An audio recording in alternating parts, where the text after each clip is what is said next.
All right, okay. Very good morning, guys. Can you all let me know if you all can hear me and see a screen? Yes.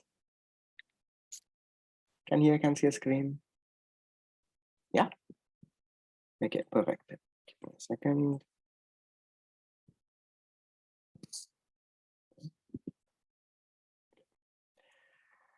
Right.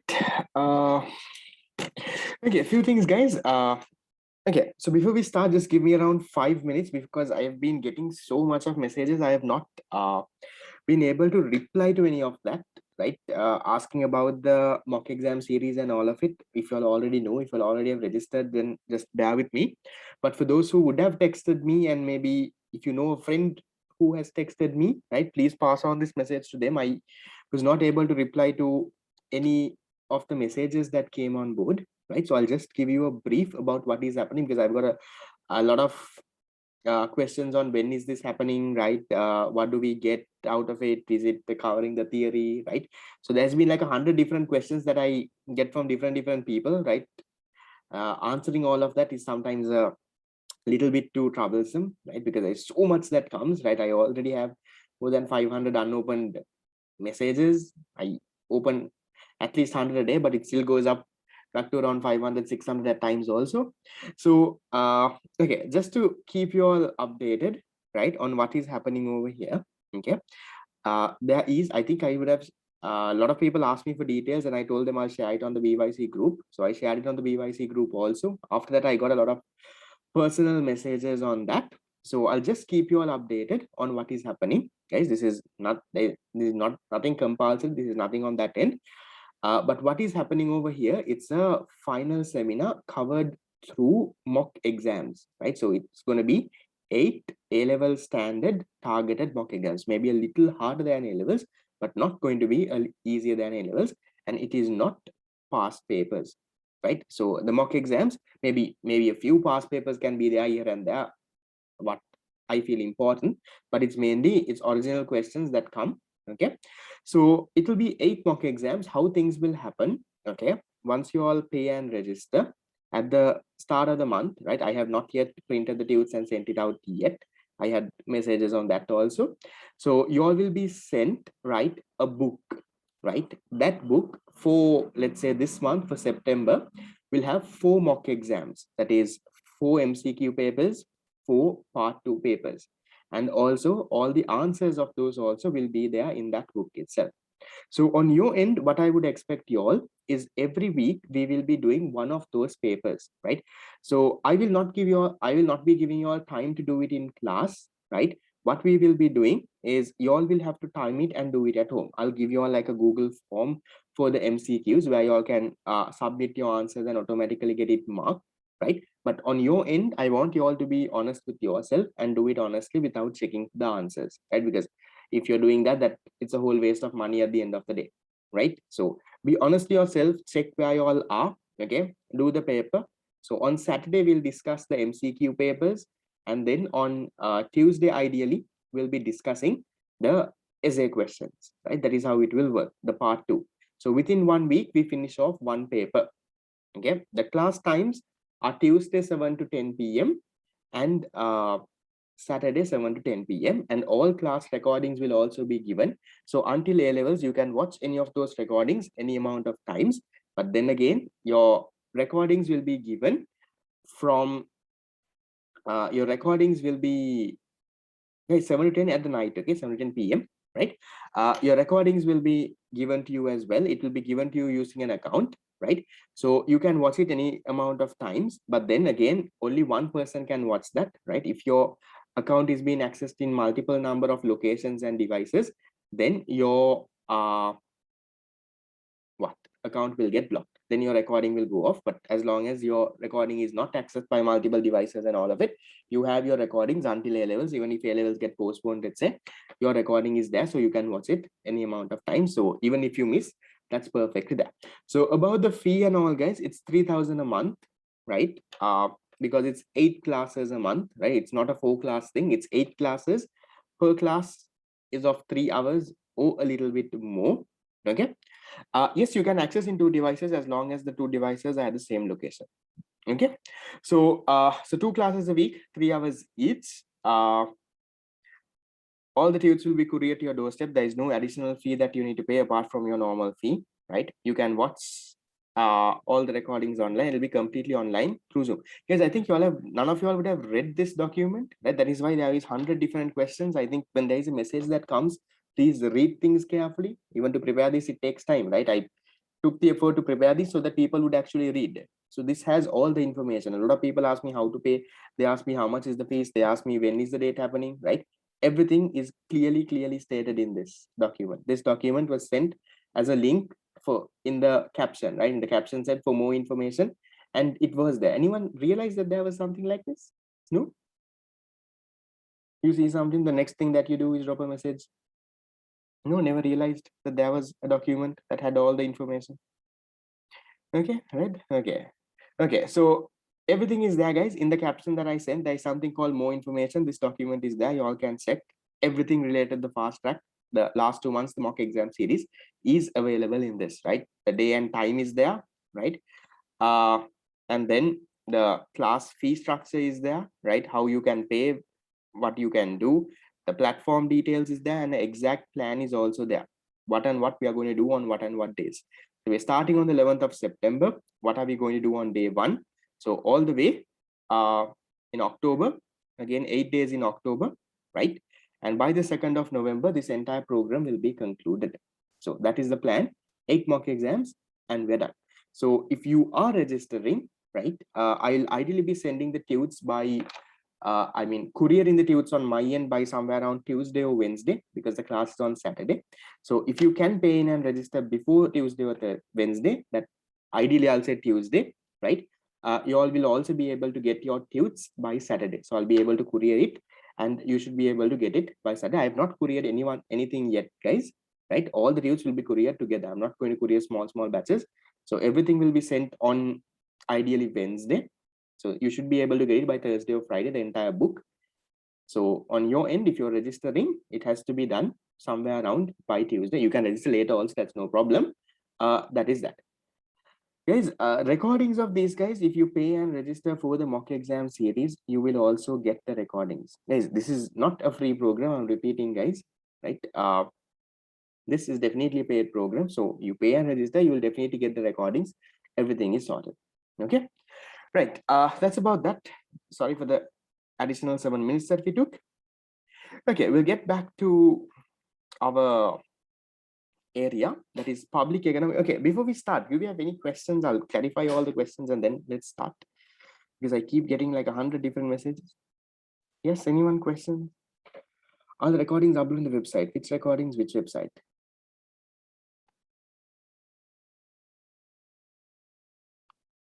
So then for this class, do we have to do any payment? Guys, yes, guys, for the mock exam series, that is a different class that I do. This is the B. Guys, in case someone is joining newly for this, right? This is what we do on Saturday mornings is a past paper discussion, right? That is what you all are here for. But I also have a paid class that I do. A lot of people had asked me for information. That is what I just took some time to give in that information, right? If you are not interested, not joining, just forget whatever that happened. Okay. Theory class recordings. Guys, theory recordings, I will not upload on a website that is given to all my theory class students. I'm wondering what are you all referring to? I'm not sure. Any other questions? Anything before we start on the fast track? Because the last thing I want is more messages coming in on WhatsApp.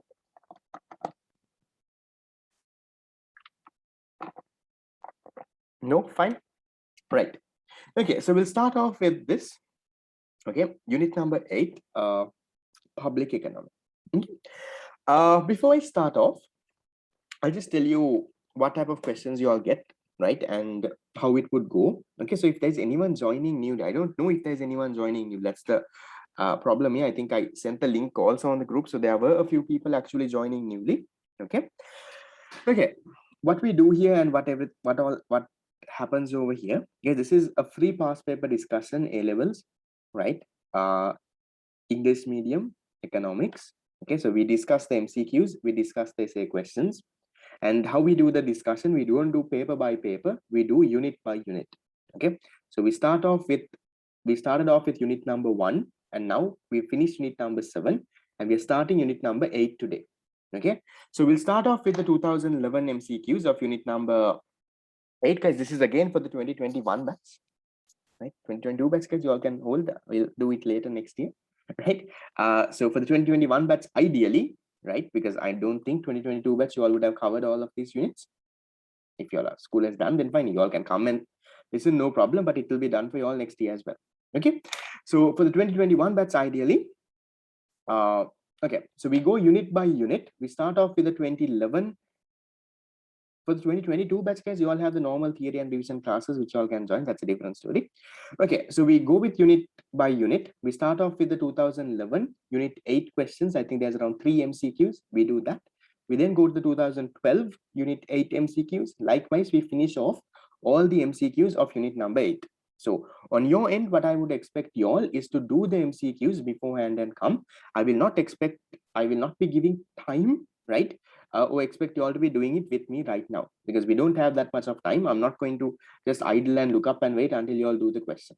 Okay, so that is that. And once again, I'm repeating, this is not a theory class. This is not a revision class. I'm not teaching theory in basics, right? I'm not doing a, like a theory recap here.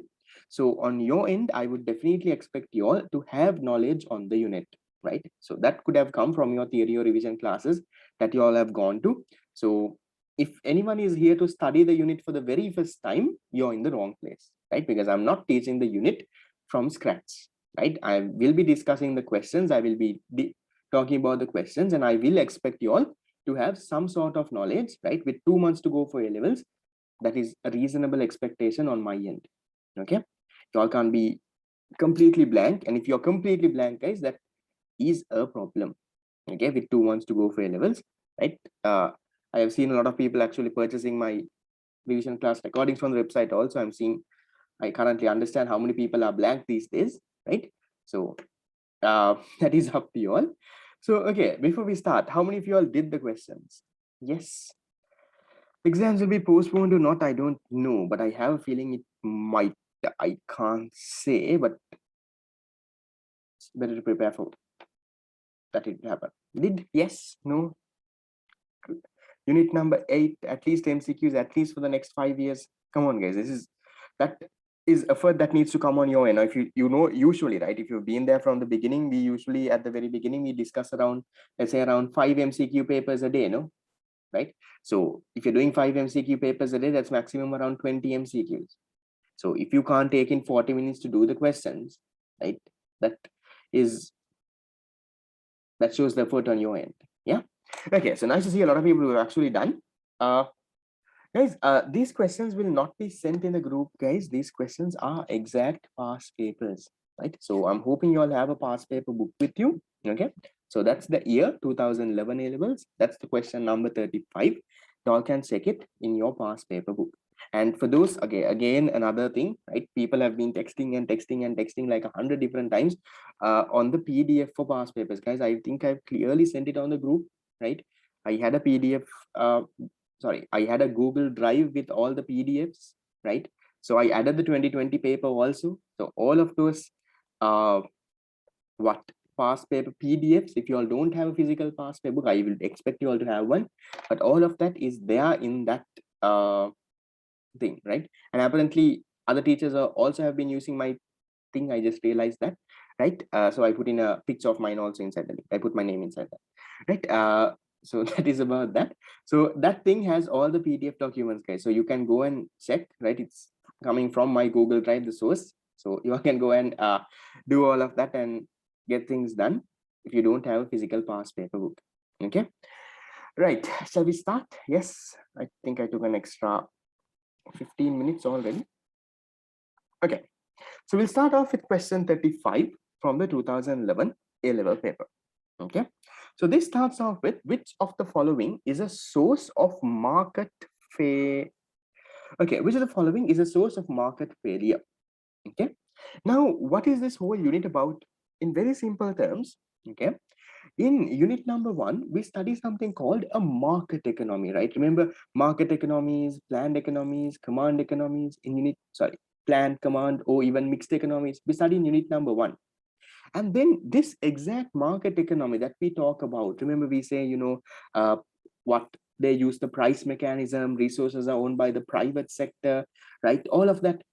So in unit number 8, what are we talking about? The first section of unit number 8, if you all have realized, it's about that market economy that we studied in unit number 1. That exact market economy is now failing. What does failing means? It's not giving the desired result, right? It's not performing up to what we expected. So what are the main reasons for failure? There's 3 reasons for market failure. Reasons for market failure. What are the 3 main reasons? Exactly. Number 1, a copy and paste. Thank you. Okay. So first one is inefficiency in resource allocation. Number 2, you have macroeconomic instability. Perfect. Nice to see you all know things. Number 3, unequal inequality in income distribution. Perfect. Okay, so these are the 3 main reasons, right, that there is market failure. Now you all will be wondering, sir, then there is over provision of demerit goods, under provision of merit goods, right? Not providing public goods, right? Where does those come? Aren't those also reasons for market failure? Where does those come, guys? Over provision of this thing, externalities, exactly. You all will say all of that. Where does those come? You're saying, say it comes only, it's only these 3. Is all of those comes under the first one, guys, under inefficiency in allocation of resources. So under this, we have a lot more sub reasons, right? So over provision, right? Let's say over provision of demerit, right? Demerit goods. So you can even say under provision, right? Under provision of merit goods, right? So all of this, you're not allocating your resources properly. So or else we can say what? Not providing public goods. The private sector will not do that. Okay. Then you can talk about externalities. Externalities, negative or positive, both are the same. Same in the sense, both lead to market failure, right? Externalities. Then you can talk about exactly imperfect competition. Okay, there can be imperfect competition. Then what else? Exactly, overutilization of common resources. All of this should be there in whatever note that you all are studying. Okay, if you all have a theory or a revision note, it should be there. Okay, just check. Overutilization of common resources. Exactly. Imperfect information. So all of this, right? All of this comes under that. So you all need to have a broader picture. So this is where exactly. So imperfect competition, you can also talk about, you can say monopoly situations, right? Comes under the same thing. Okay. So all of this, right, are reasons for market failure. So there are 3 main reasons, and under these 3 main reasons also, it's this first reason that we go in detail, right? The first one we go in detail. The second 2, we don't talk in detail. We just say, okay, what is this macroeconomic instability? What is this unequal distribution of income? Yes, okay, non-optimal consumption of cost public goods. Yes, include that also. So I'm just giving you a brief idea. So when you get a question on market failure, guys, it's a very common question that comes in a lot of papers, right? It's a highly tested MCQ area, okay, that they put in a lot of questions on what are the reasons for market failure, or why does this happen. So sometimes you can directly ask one of it, or sometimes they can question a point inside inefficiency of resource allocation. So that's up to them, right? The examiner has the freedom to question what they want. On your end, you need to know everything, right? Okay, so going through the question, if you have done it or not done it, see if you all can figure out an answer. Which of the following is a source of market failure? An increase in firms' profit resulting from excess demand for its product, government intervention to correct divergence between private and social benefits, inequalities in the distribution of income and wealth, increasing diseconomies of scale as a firm increases production, existence of competition in the market. What do you all think? Which one? 1, 2, 3, 4, 5. Okay, nice. Okay, so the answer, guys, is the 5th one, right? It's directly there, no? The 5th one. Sorry, not the 5th one, guys, the 3rd one, right? inequalities in income distribution. So can you see the third point over here, right, in my end, right? The third point. So that's talking about inequality in income distribution. Because what is inequality in income distribution? That is where, you know, you have a lot of rich people and a lot of poor people. The income has been distributed unevenly, right? So equality in distribution means everyone is earning somewhat of the same level of an income. So inequality is the opposite of it, where you have some people really, really rich, some people really, really poor. So that is one reason for this market economy to fail, right? Yes, a larger Gini coefficient. Nice if you all can connect it to unit number 11 and 12 also. Yeah. Okay. That's question number 35, guys. I think a pretty direct one. Okay. The fourth answer. Okay. Increasing diseconomies of scale. Increasing diseconomies of scale, guys, that does not mean there is market failure, right? That is simply there is a firm, right? The firm is facing diseconomies of scale. So maybe there is one firm in the market, right?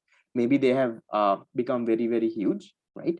So as a result, they are now facing diseconomies of scale. But that does not directly say that there is market failure. No? Market failure is where the entire market economy is failing. This may be diseconomies of scale is just it's about just one firm, right? So not really that. Okay. Done. So that's question 35 to 2011. Then we'll go on to question 36, right? Okay, merit goods are likely to be underprovided, right? In a free market economy because they are what? Okay, what is merit goods? Okay, first of all, when they tell you merit goods and demerit goods, what are merit goods? What are demerit goods? What is a merit good, guys? Merit good. Okay, a good that gives positive externalities. Positive externalities in what? Production or consumption? That's important. That is where people go wrong. Positive externalities in consumption or production? In consumption, guys, right? So merit goods, right, are goods that give positive externalities, that give positive externalities in consumption, right? It's not in production. Then what are demerit goods? Demerit goods.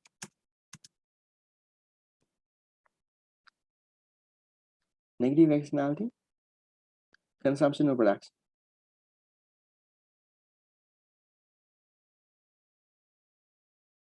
This is also again consumption, right? So these are the goods. I'll just copy and paste now, right? These are the goods that give negative externalities in this thing. Okay, so then okay, where did my explanation?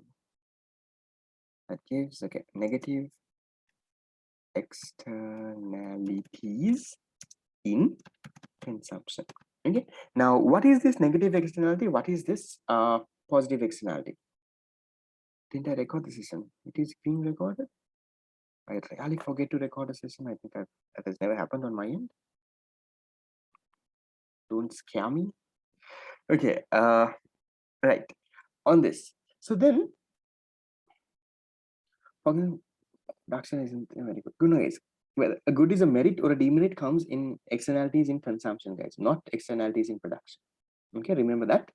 Okay, because there will be questions going forward, right? You all will be sometimes wondering, should I go with production or consumption? It's usually gone on the consumption end of it.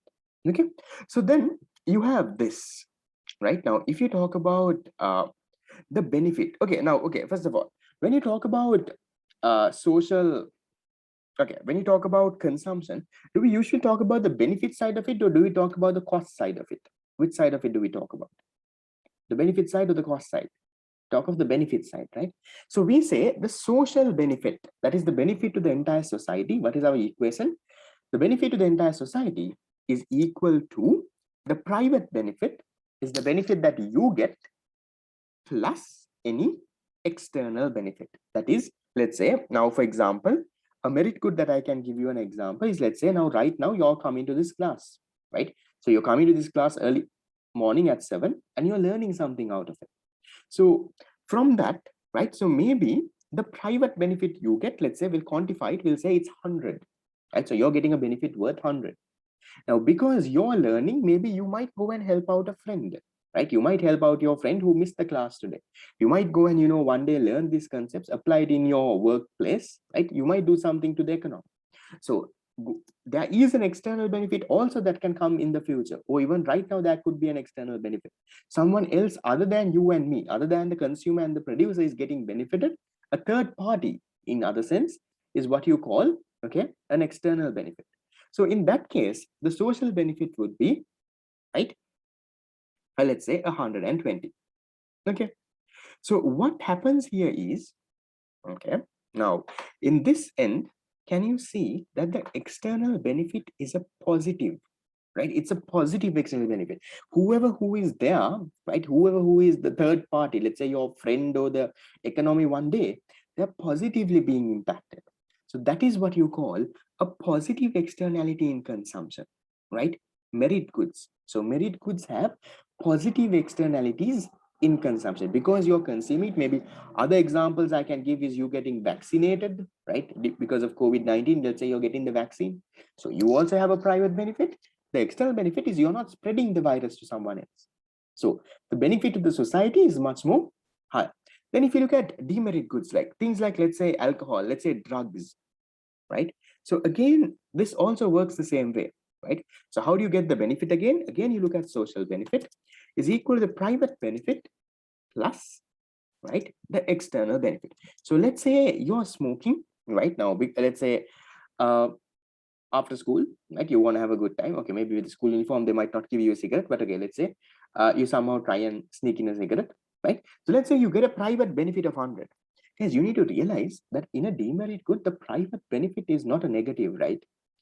The person who is actually paying for the cigarette or actually paying for drugs or alcohol and actually consuming it, he's getting some sort of satisfaction. That is why he's paying and doing it. So the private benefit is not negative, but the people around this guy, right? The external people, let's say someone is smoking, you're the friend next to him. You're getting, you're getting harmed from some end, right?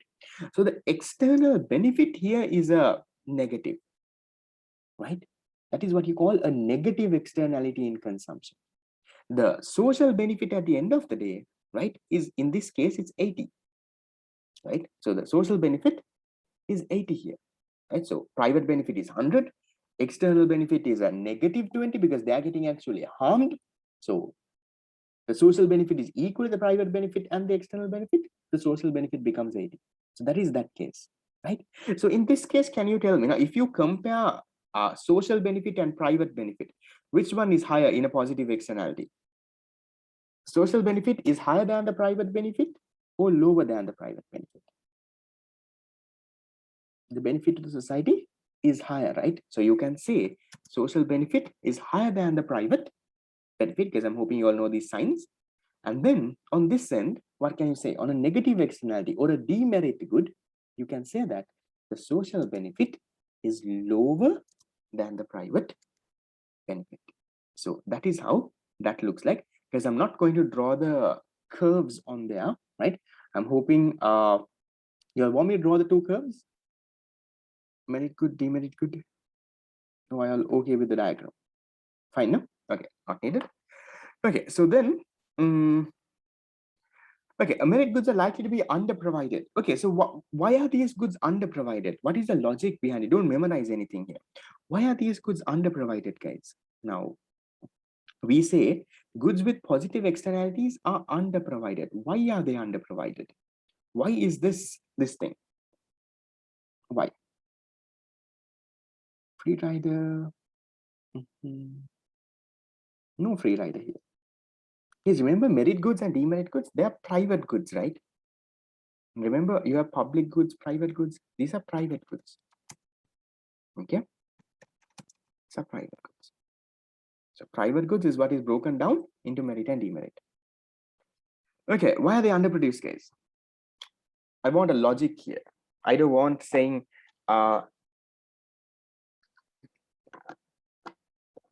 this and that. Why are they underproduced? Okay, simple story. Okay, remember that in the first of all that you need to realize. Okay, listen carefully. Okay, First thing that you need to realize is that in a market economy, we do not consider externalities. Now, let's say when I am going to consume something, I am not going to think of what is happening to the next door person. When I'm going to produce something, I don't think of what is happening to the next door guy. So externalities are ignored, right? So in a merit good, when you ignore the external benefit, now you think, right? Now, at the end of the now, when you're going to consume, let's say you're getting educated, or let's say you're trying to get the vaccine. So we don't think of external benefits, right? Because in a market economy, remember self-interest. That was the motive. You think of only your thing. You don't wonder what on earth is happening with another person. So you only think of your private benefit, right? You think, okay, I'm getting a benefit of 120. But actually, the entire society gets, sorry, your private benefit is 100, but the actual benefit the entire society get is 120. So what happens here is, guys, you underestimate the benefit, right? The actual benefit of getting vaccinated or the actual benefit of getting educated here is 120.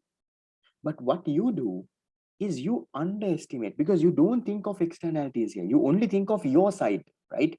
So the benefit here, right? The benefit of it is underestimated. The total benefit is underestimated. You think, okay, the benefit from this is only 100 because you're not looking at external benefits. But actually, if you look at it, the benefit from it is much more. It's 120. So because of this benefit being now, when you ignore the externality, right, the benefit becomes underestimated. You think that the benefit is only 100. So as a result, you consume less.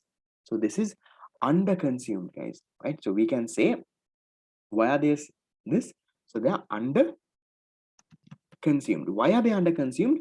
One is externalities are being ignored. So because the externality is being ignored, right, you underestimate the actual benefit of it. Then same thing that goes with demerit goods.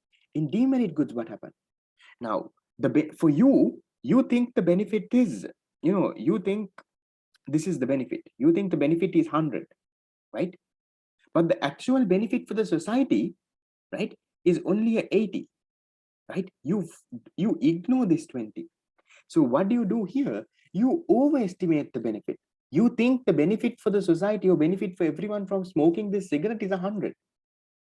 But at the end of the day, the benefit is only a 80, right? You're overestimating the benefit. You think, wow, this is a really good thing. You're overestimating it.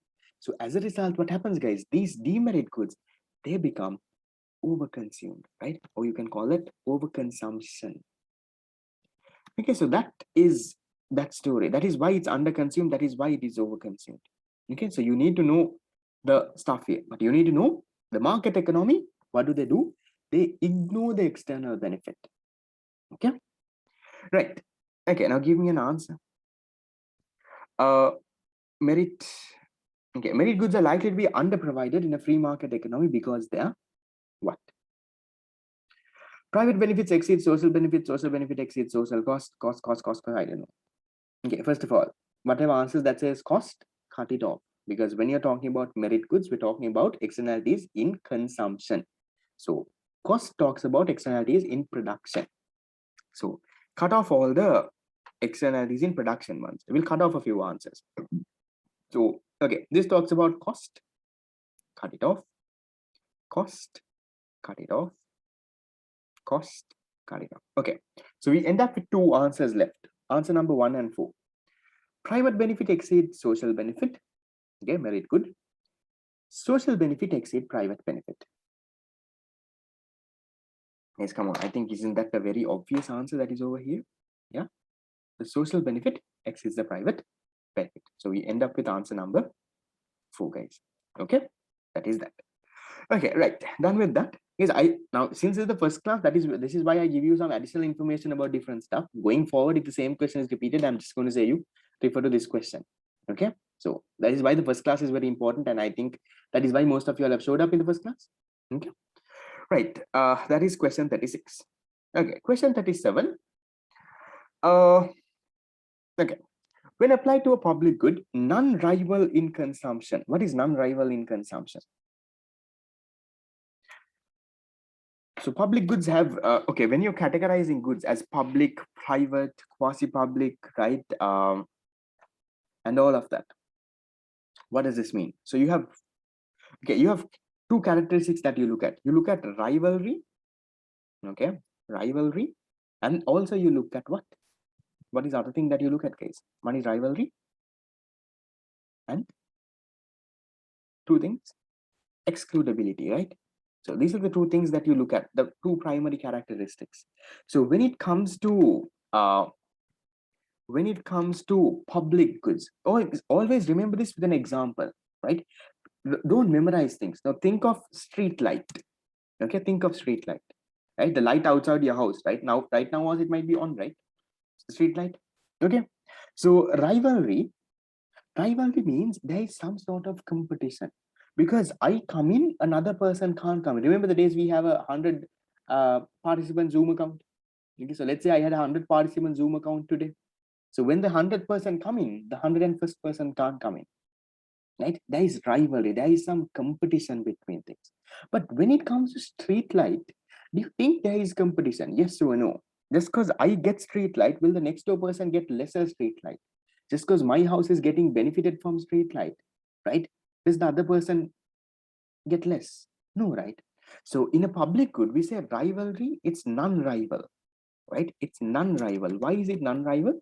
Because there is no competition, right? No one is getting, so in other words, I can say absence of competition.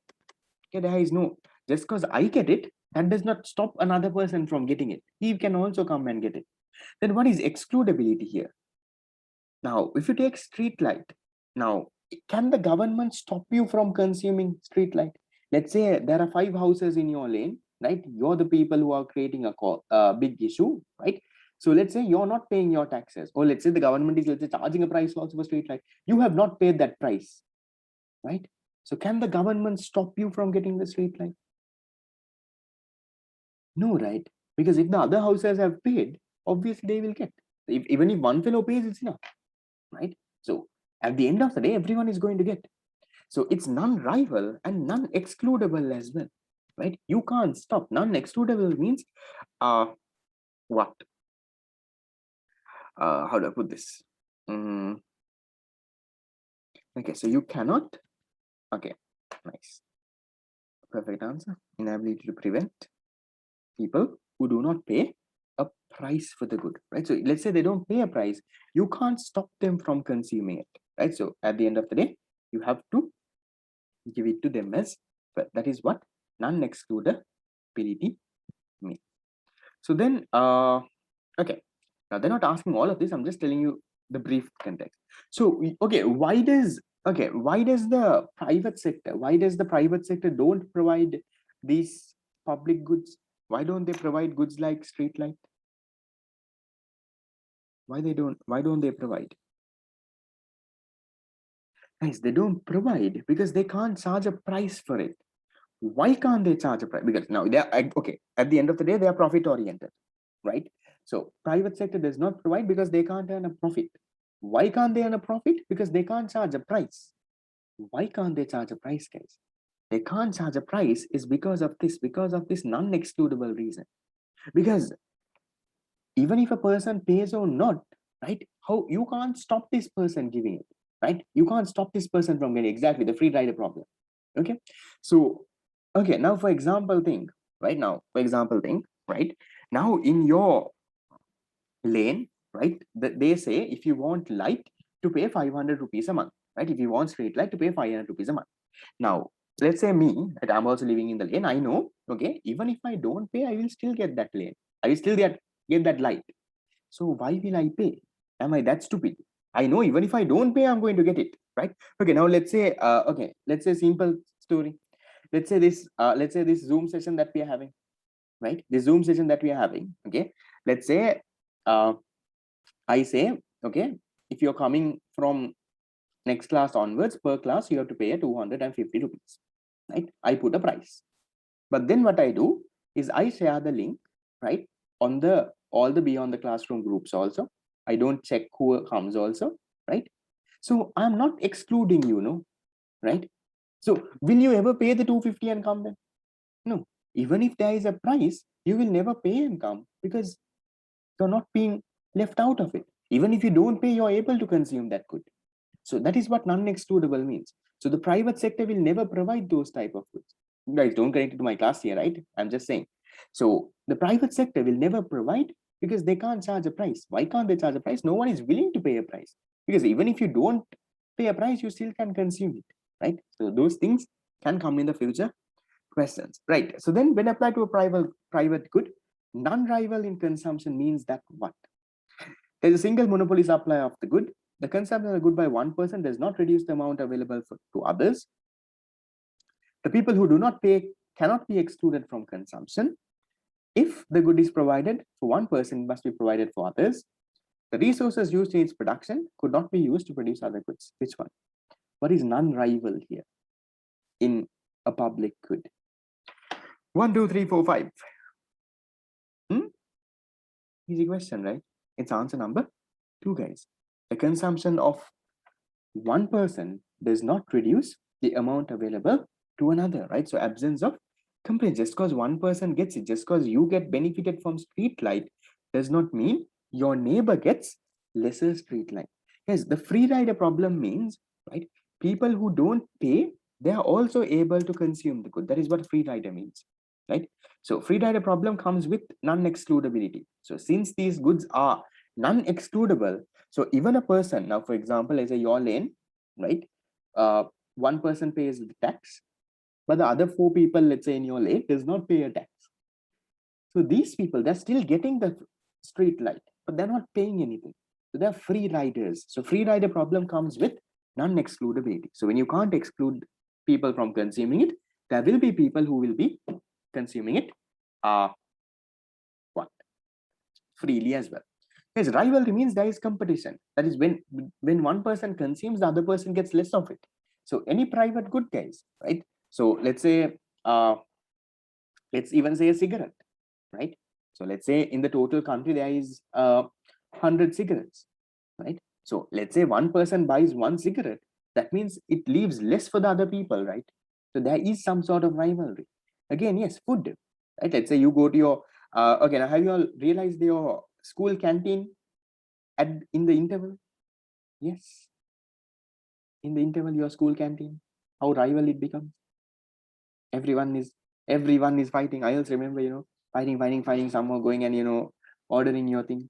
Right? That's rivalry. Right? Now, when I go and buy something, okay, the next fellow has less to buy, Maybe he will, let's say the next fellow plan to buy the entire canteen there. But because I bought, he got less. There is rivalry. That is what rivalry means. There is competition. Because I consume, the other person gets a less amount. Okay. Okay, black market happens in the canteen also. Okay, our canteen, I don't think it happens though, but our canteen, what we usually do is sometimes, we give the money to a small guy and we get that fellow go and buy it for us. Because rather than us staying in the entire queue and, struggling and doing it, you give the money to a small fellow, he goes and, creeps in and he buys it and comes. So it is that. What's the difference between a public good and a public resource? You talking about common resources? We'll talk about that when we get a question there. Okay, those are basics though. Okay, right, that's question 37. Okay, that is about it from the 2011 paper. Okay, right, 3 out of 3. Yes, please tell me that you got 3 out of 3. Free rider, guys, I think I just explained free rider. In case you missed it, can you watch the recording? Or maybe stay after class? Did you pay the small fellow? No, we never paid the small fellow. Okay, 3 out of 3. Yes, I'm hoping that's fine. Okay, that's 3 easy questions. So we move on to 2012. Okay, so this is the 2012 paper. Okay, 2012 A level. So you only had 3 questions in 2011. So usually when there is lesser questions like that, that means the next year you might have a little bit more questions. That is how it usually works. So if you look at the 2012 paper, there's actually, I think, around 5 or 6. So that's like a sign, right? So just check the 2020 paper. I can't remember exactly how many questions came, right? So let's say there is only around 3 questions that came in the 2020 paper. That means in your paper, most likely there will be around 5 to 6 MCQs from the from unit number 8. Okay. Right. So 2012 question number 31. Which of the following is a reason for government intervention to correct market failure? In 2025 questions. So I think in your years, all you'll get somewhere around 4 questions, 4 or 5. Sometimes can be 3 also. Okay. Reason for government intervention to correct market failure, guys. Indirectly, they're asking you another reason for market failure, guys. What's the reason? Reasons for market failure, same question in 2011 also, but the answer was a different one. Which one is the reason here? It's externalities in consumption and production, right? So they're simply asking you, what are they asking you guys? They're simply asking one of this, right? So here you had all the reasons, okay? So you had all the reasons over here. They're asking you for one reason. So they're asking you for one such reason. So when there is you guys, you all need to realize that when there is some sort of market failure, that is where the government will intervene. Now, for example, over provision of demerit goods, right? What does the government come and do? They come and charge a tax on these demerit goods, on alcohol, on cigarettes. They do that. Under provision of merit goods, government comes and provide these merit goods. Let's say things like education, free hospitality, right? Government provides. Not providing public goods, private sector does not provide. What does the government come and do? They provide those. Government is the one who gives street lights.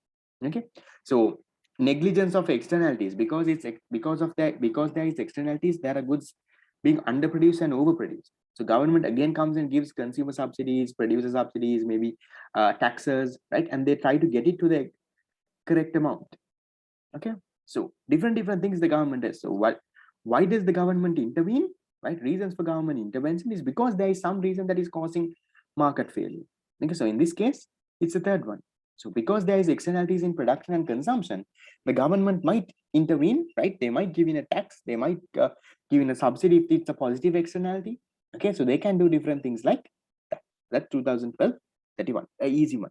Yes, you'll realize that these questions are very easy, right? I don't see any rocket science here. Okay, for those who did it or did not do it, right? If you all were listening to my second question, okay, my first question in the previous paper, right? Can you give me an answer here? Social cost. You need to realize, how do you get social cost? Okay, and how do you get social benefit?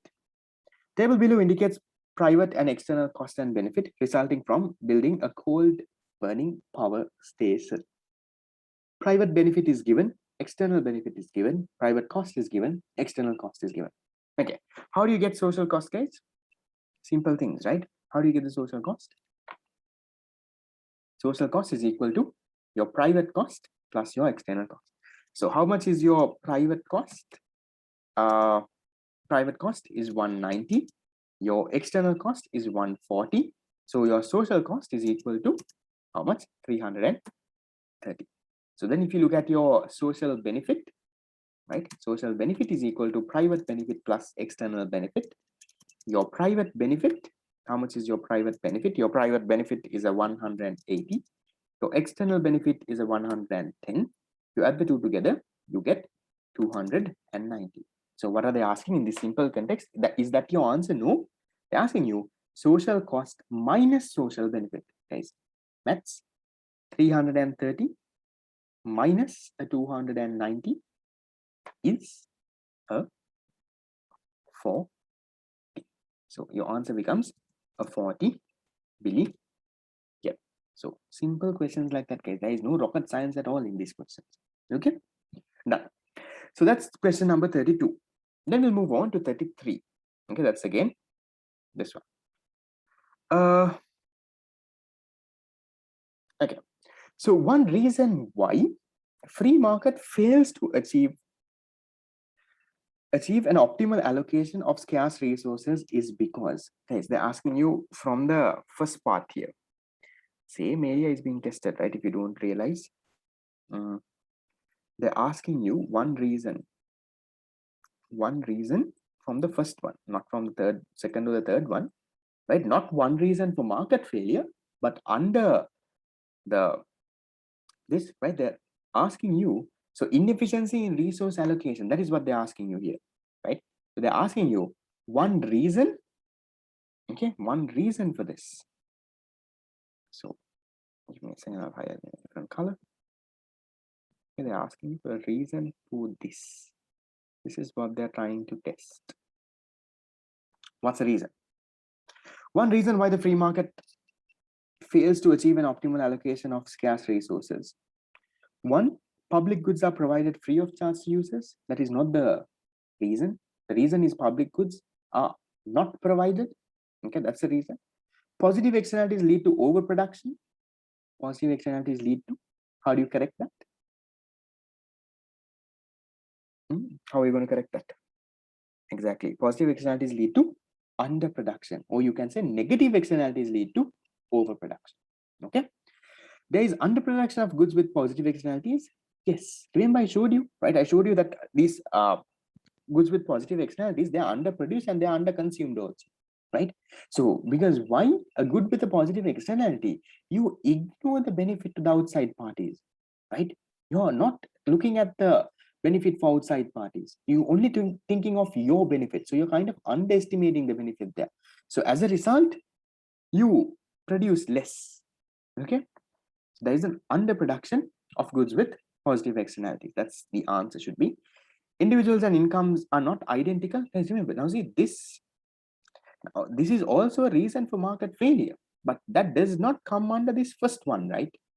The first one is inefficiency in resource angle. They're asking you for a reason why the market fails to achieve an optimal allocation of scarce resources. So they're talking about allocation of resources. So yes, inequality, this is the third one, guys. This is this point. But you can't give that as an answer because they're asking you not for this. They're not asking you in general a reason for market failure. They're asking you a reason for market failure due to inefficiency in allocation of resources, right? So existence of competition. Guys, having competition is not bad, right? Having competition is good. Imperfect competition, that is where you have monopolies and stuff like that. That is where it is bad, right? Competition is not bad. They actually like competition. Having perfect competition is the best, right? So demerit goods are also overproduced. Yes, guys, demerit goods are overproduced. Yeah, they're overproduced and overconsumed. Okay. Okay, is that fine? Yes, 33. Question 33, answer number 3. Yes. Questions fine. Okay. This is an easy one. Market fails due to anchor with the monopoly. I'm not sure what your anchor is, but market fails due to monopolies. Yes, that's imperfect competition. Okay. Right. Question 34. Okay, a good question. I want you to take a minute, right? See if you can figure an answer out. I'll explain as well. Take a minute until I get some water.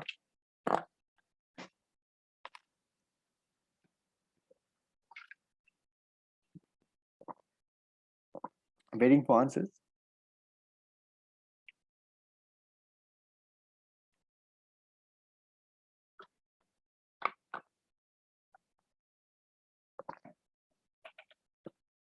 I think a question very similar to this. So this exact question we would have discussed in the fast track also, if I'm not mistaken. Okay. So question 34.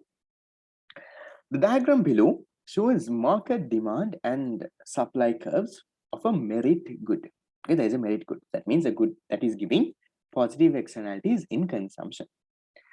To increase consumption from OQ, to increase consumption from OQ1 and OQ2, the government should. Okay, so I think they're talking about from OQ1 to OQ2. To increase consumption from OQ1 and OQ2. Okay, what should they do? They want to increase the consumption of this good. What can they do? So right now, right, this good is being consumed and produced at this point now, right? Okay. So if you want this good to be consumed or produced at this level, right? If you want this to be produced at this level, what you should be doing?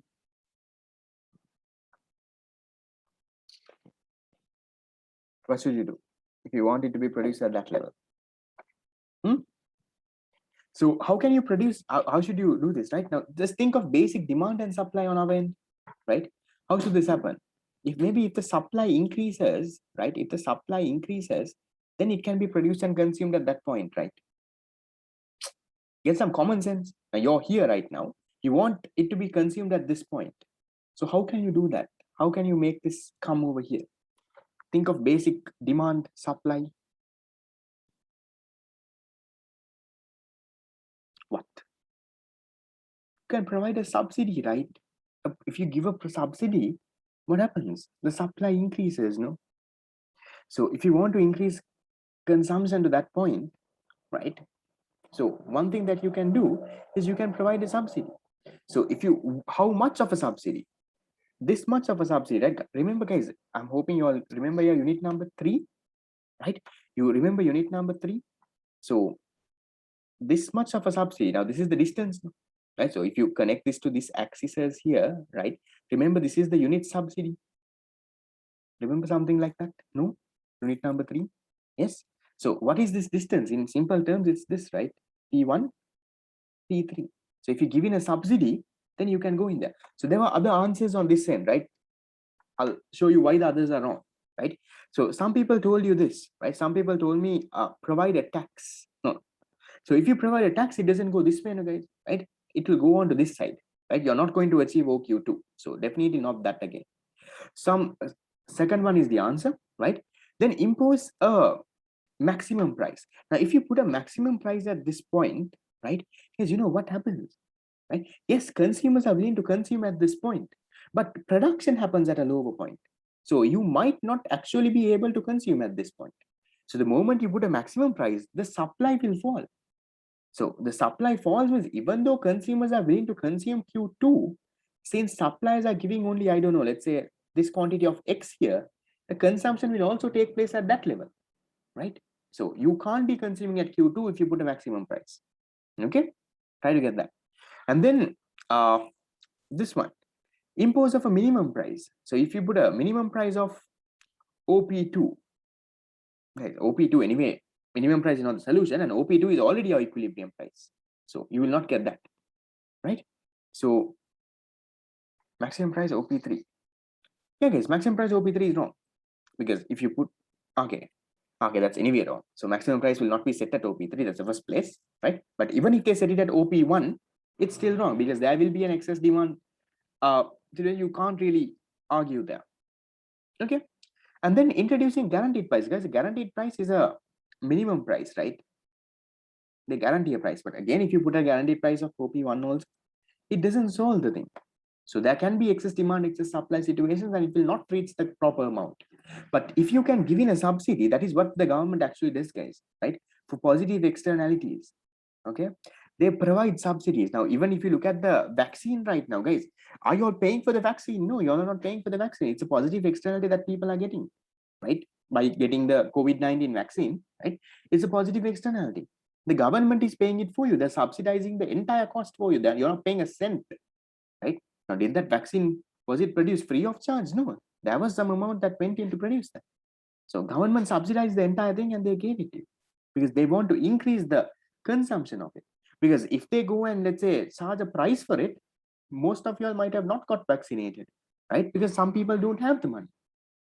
So those kind of things as. So that is why the second one there is a better answer. Is that okay or no? Remember, they want to increase consumption from OQ1 to OQ2. So to do that, which of the following is the best method? Fine, yes. So because you need to know unit number 3 for this, right? Maximum prices, minimum prices, taxes, subsidies. Okay. Government intervention, remember, unit number 3. Okay. Okay, so we have 35. Okay. If an economy is in a severe recession, so right now, like what the economy is in, okay, which of the following is the fiscal policy of the following is the fiscal policy most effective in stimulating production? That means an expansionary fiscal policy to increase production, right? What should you do?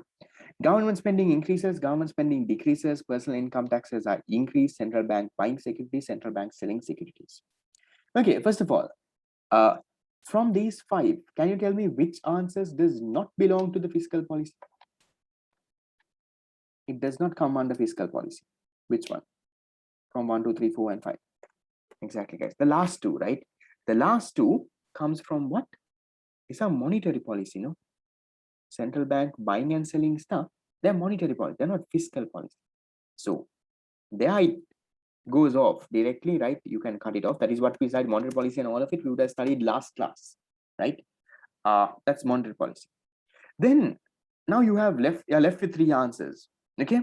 So in a recession, what you should do, what is the government doing right now? They're trying to increase the spending, right? They're trying to boost the economy back. So in a situation like this, what you should do, you should either reduce taxes or increase spending, or maybe do both, right? Exactly, expansionary fiscal policy. So the answer here is the first one, guys. So if they reduce spending, again, what happens? The production will fall, guys. Okay. If they increase taxes, consumption will fall. So it's going to fall. It's not going to stimulate production. So if you want to stimulate production, or if you want to increase the aggregate demand and output and all of it, you will have to increase the government spending. Okay. Basics of that, guys. These are not hard at all. If anyone is feeling that these are hard, guys, that means you have not learned the unit properly. So go to whatever note that you have, refer to that. Revision people, fast track people, I'm hoping you all are not lost, right? Refer to the recording also. You might have, I think we did this in somewhere around February in the revision class, right? So the recordings will be there till there. So go and watch in case you've missed. Okay, that's 35. Then we'll go into, okay, no, that's all. Government spending, guys. So when the government spends, guys, remember how we talk about, okay, that's, okay, give me a second. Okay, that's all in 2012. How many, right? Fast track classes, now we have the last 2 months of the fast track is the mock exam series, which I explained at the very beginning of this class. Okay.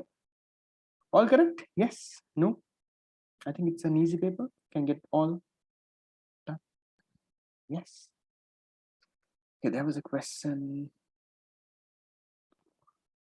Okay, guys, so when government spends, so let's say, for example, government is spending in the form of, okay, so I'll give you a few ways that the government is spending. Let's say government is giving you 5,000, right? That 5,000 that the government gave you, right? That's also expansion fiscal policy, government spending. So when that government spends, when the government gives you 5,000, what happens? Now you have more money with you. So the more money you have, now you have 5,000 with you. What are you going to do with that 5,000? You're going to demand for goods and services. So when people are actually spending, producers also produce, right? Because if there is no demand, producers are not going to produce. The moment you're starting to spend, now production increases. Or else, let's say government is spending on, let's say, some infrastructure project, right? So money is going in there, production is increasing. It might have a multiple effect also to the economy in the long run. Okay. So, okay, that is that. Yes, guys, government spending is an expenditure. Okay, right. Okay, so then we come into this paper. That is the 2013 A-level paper. Okay, one of the harder papers, I'll say, but not impossible. Okay, question 33 and 34. I did that, right?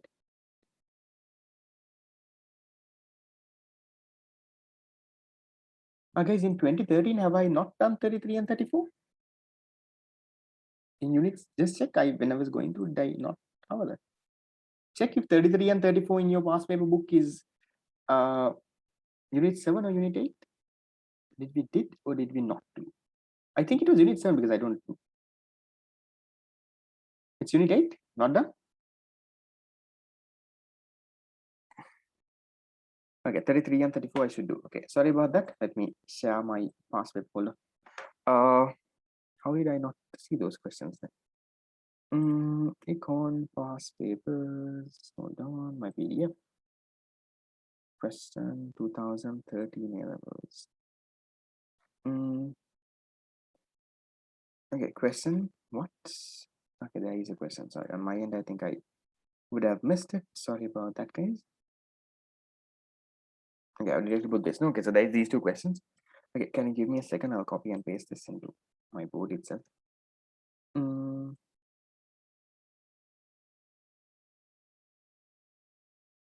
Okay, this is 33. Okay, so that's 33, and then there is one more. No? Okay, there's 33 and there's 34. Sorry, my bad.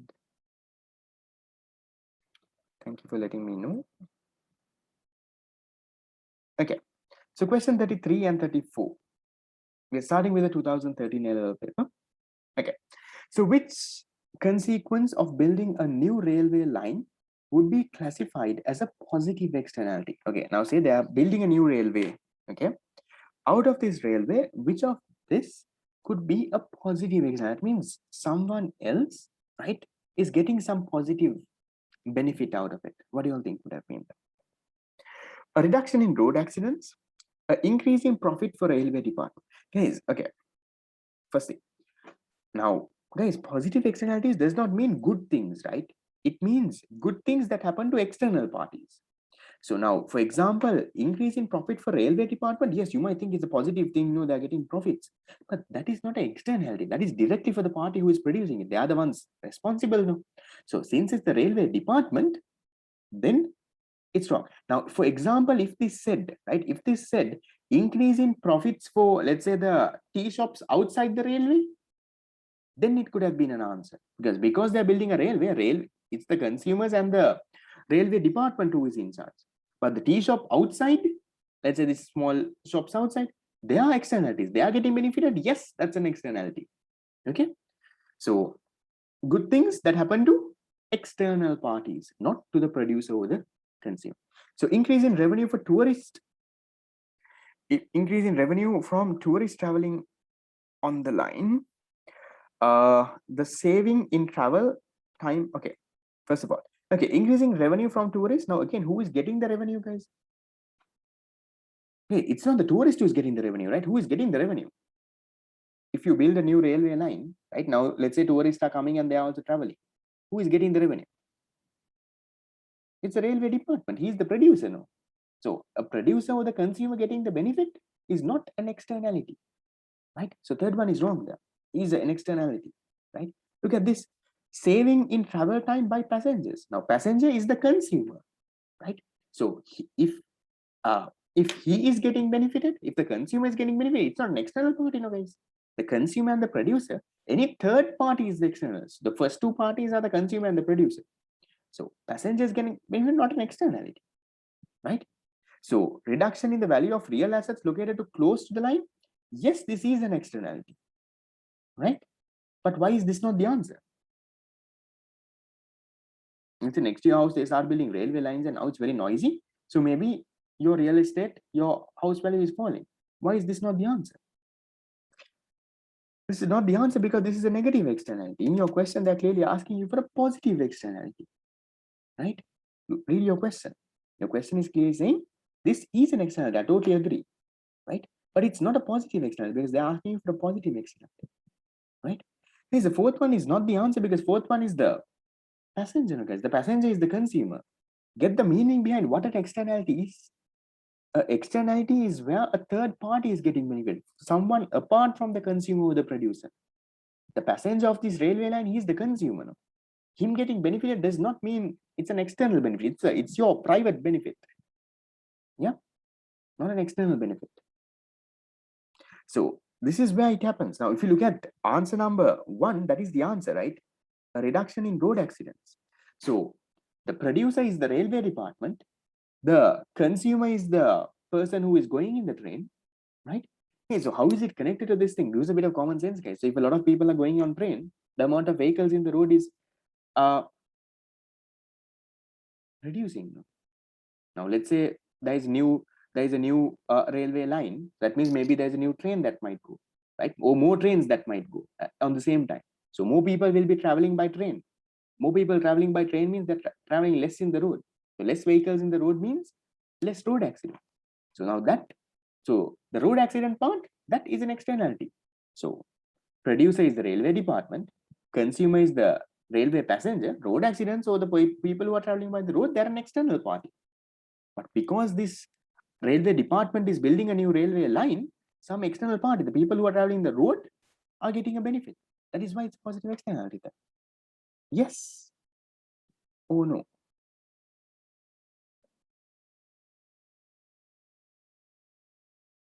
Okay, so this one, guys, a reduction in the value of the real estates. So this is an externality, but it's a negative externality. It's not a good thing, right? So let's say they are building a railway line, right? Right? Yeah, if they say increase in the value of real estate, yes, it's right, perfectly right. Okay. But here they're saying it's a reduction, right? So it's a reduction in the value.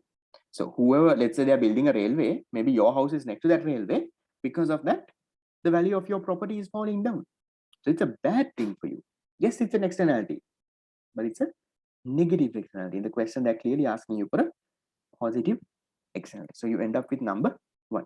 Yes, these are all not rocket science, right? It's all about now, why you all would have got these wrong. If whoever got this wrong, you all would have tried to memorize things. You all would have not got the logic behind what is an externality, right? Externality is definitely has to be connected to someone of a third party, not for someone, the producer or the consumer. All right. So 33 is answer 1. Because in case the answer I say is not the answer in the textbook, please let me know. Sometimes I also might be thinking on a different angle. Does the textbook say 1, right? I don't think it says another. Yes or no? What does the textbook say? Textbook, not the textbook. Your past paper book. 1, no? Okay, fine. In case I say something else, let me know. Okay. Okay. Okay. Merit good. Okay. So what is a merit good now, guys? We talked about merit goods. A good that is made available to consumers according to merit. Okay, can you all give me an answer? I'll give you all a few seconds. See if you all can think of and come up.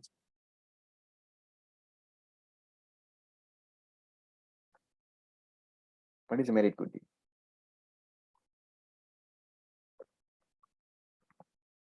1, 2, 3, 4, 5.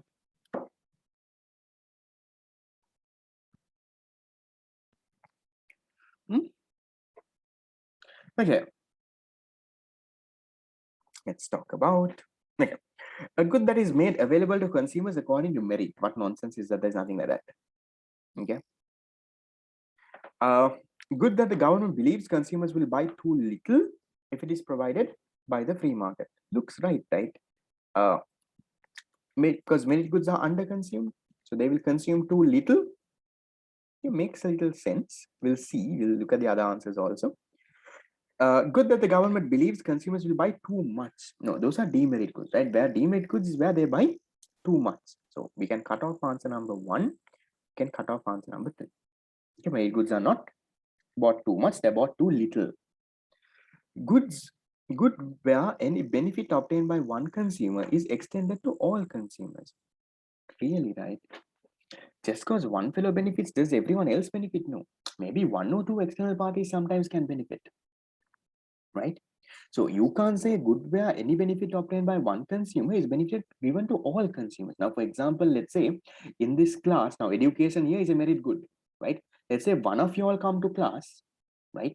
Just because, let's say now there is 113 here, 112 without me, right? So let's say one of you all come to class, just because one of you all consume, does everyone else get the benefit? No. Maybe you might teach one friend or two. Maybe you might use that knowledge in the future. But does everyone get benefited? No. So you can't say benefited obtained by one consumer is extended to all the consumers. Maybe fellows who did not come might not get the benefit. They're also the consumer, but they were not able to get it. And so it's not full. Then 5. Okay. Good where private benefit exceed the social benefit. Guys, when the private benefit exceeds the social benefit, it's a negative externality, right? So this is the demerit good, remember? Right? So if the private benefit is greater than the social benefit, it was a demerit good. So not that again. So we end up with answer number 5, not 5, answer number 2. Okay. 4th can be a public good. Not really. You can't say it's a public good also though. So it's the second one.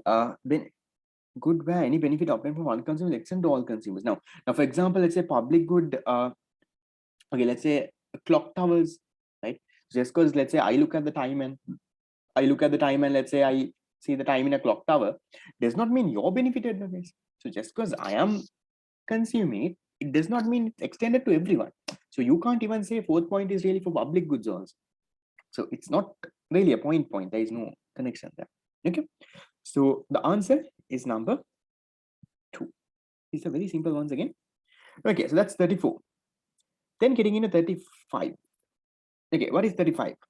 A regressive tax is defined as one where what? All taxpayers pay the same absolute amount of their income in taxation. High income earners pay a lower proportion of their income in tax than lower income earners. High income, what do y'all think? High income earners pay less in taxes than low income earners. High income earners pay more in taxes than low income earners. Tax burden can be shifted backward. What do y'all think? What's a regressive tax, guys? Regressive tax is where what is a regressive tax? Right? So a regressive tax, answer 2 and 3 are similar. Let's pay less in taxes than no, 3 is wrong. Okay, so a regressive tax, guys, right? A regressive tax, okay, is where the higher, right, the rich, or we can say, okay, the higher income earners, okay, the higher income earners, they pay a lower proportion, right? A lower proportion, or else, in other words, a lower percentage does not mean they pay a lower absolute value, right? Now, for example, let's say a person is, right? So let's say income, right? And tax. So let's say there is a person who is just earning 50,000, right? So let's say this person is paying, let's say 5,000 as tax. So he's paying 10% tax. So 5,000, right? So he's paying 10% of his income as tax. So let's say there's a richer person who is earning, let's say 200,000, right? So let's say he's paying, right? Let's say he's paying, let's say 15,000 as tax. So he's paying more tax than the poor person, right? So poor person is paying only 5,000 tax, but the rich person who is earning 200,000, he's paying a 15,000 tax. He's paying more tax, but as a percentage or as a proportion, it's lower. This is what you call a regressive tax. Regressive tax does not mean the richer person is paying less. So that is why the third one is not the answer. Higher income earners pay less in taxes. No, they pay more in taxes, but as a proportion, as a percentage, it is less, right? So we cut off 3 there. Okay. So that is that. Then tax burden can be shifted backward. Okay, what is this? If the tax burden can be shifted, what type of tax is it? Number 5. Shifted backward or forward? Backward means back to the producer, forward means to the consumer. What type of tax? It's a indirect tax, guys. So that 10, everything comes under that. Okay. So it's an indirect tax. That is number 5. Okay. High income earners pay more in taxes than low income. Again, you can't say that, guys, right? You can't guarantee, you can't, that is not the proper definition there. It's a regressive or, but now, for example, even in a progressive tax, high income earners pay more than low income earners. Even in a proportional tax, high income earners pay more. So you can't say a regressive tax is defined as one where high income earners pay more, because in any situation, usually high income earners will pay more. Okay, so not that again, right? Not 5 again. So guys, shifted backward in the sense shifted back to the producer, right? Now, for example, that means let's say there is a tax that has been imposed, right? So you can shift it forward or you can shift it backward. So shifting a tax forward means, let's say there is a tax put on you, you impose that tax on your consumers. So shifting it forward. Shifting it backward means you're putting it back to your supplier, and you're shifting it back to your supplier. So you're asking your supplier to bear the tax, right? So that is indirect tax where you can shift it. But usually backward shifting doesn't happen. It's usually forward shifting that happens. Okay, right. Then all taxpayers pay the same absolute income. So yes, if all taxpayers pay the same absolute income of amount, it becomes a regressive tax. But that is not how it is defined, right? That is not the definition. Now, if everyone, let's say even now, if this person also pays 5,000 as taxes, then yes, it is a regressive tax, but that's not the definition for it. The best definition is the second one, right? That is a better definition. So we'll go with that answer. right? Higher income earners pay a lower proportion. Can you see the person who is earning 200,000 here? Colors are not visible. He's okay. The person who is earning 200,000 is only paying a lower proportion or a lower percentage. Guys, proportion percentage mean the same thing over here, right? So that's what is the answer. Any questions there, guys? Regressive tax? Check. Yes, no. Isn't the first one defining proportional taxes? No, guys. Absolute amount means this.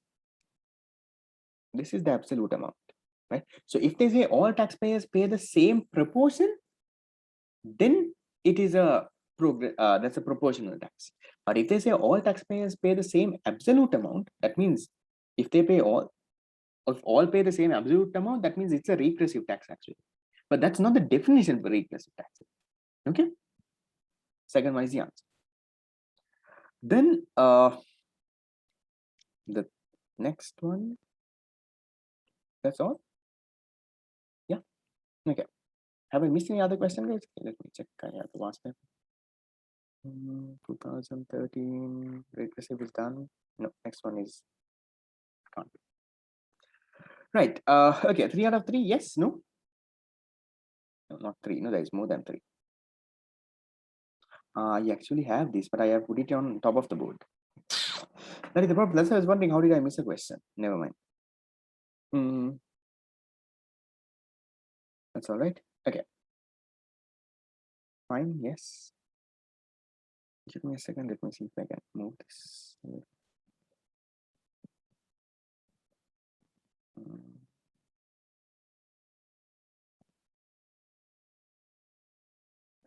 Okay. That being said, it's 2013. Okay, so then we'll move on to the 2014 paper. Take a little higher. Okay, that's 2013 done. I think that was 3 MCQs there. So then we go on to 2014. 2014 is comparatively a very easy question, right?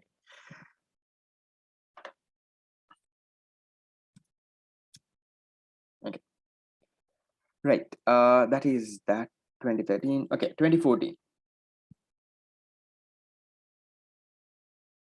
Okay, so 2014 A levels. Yes, and by the way, I'm just to remind you, like I said at the beginning of the class, also the previous recordings of the stuff you can watch on YouTube. I'm guessing it's there. If any of you all have not checked, let me see if I can find the website. I'll show you a picture of it.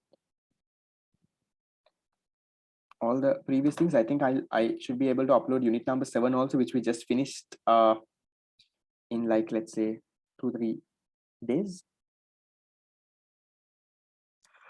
Okay, okay, give me a second. Let me show you the thing there.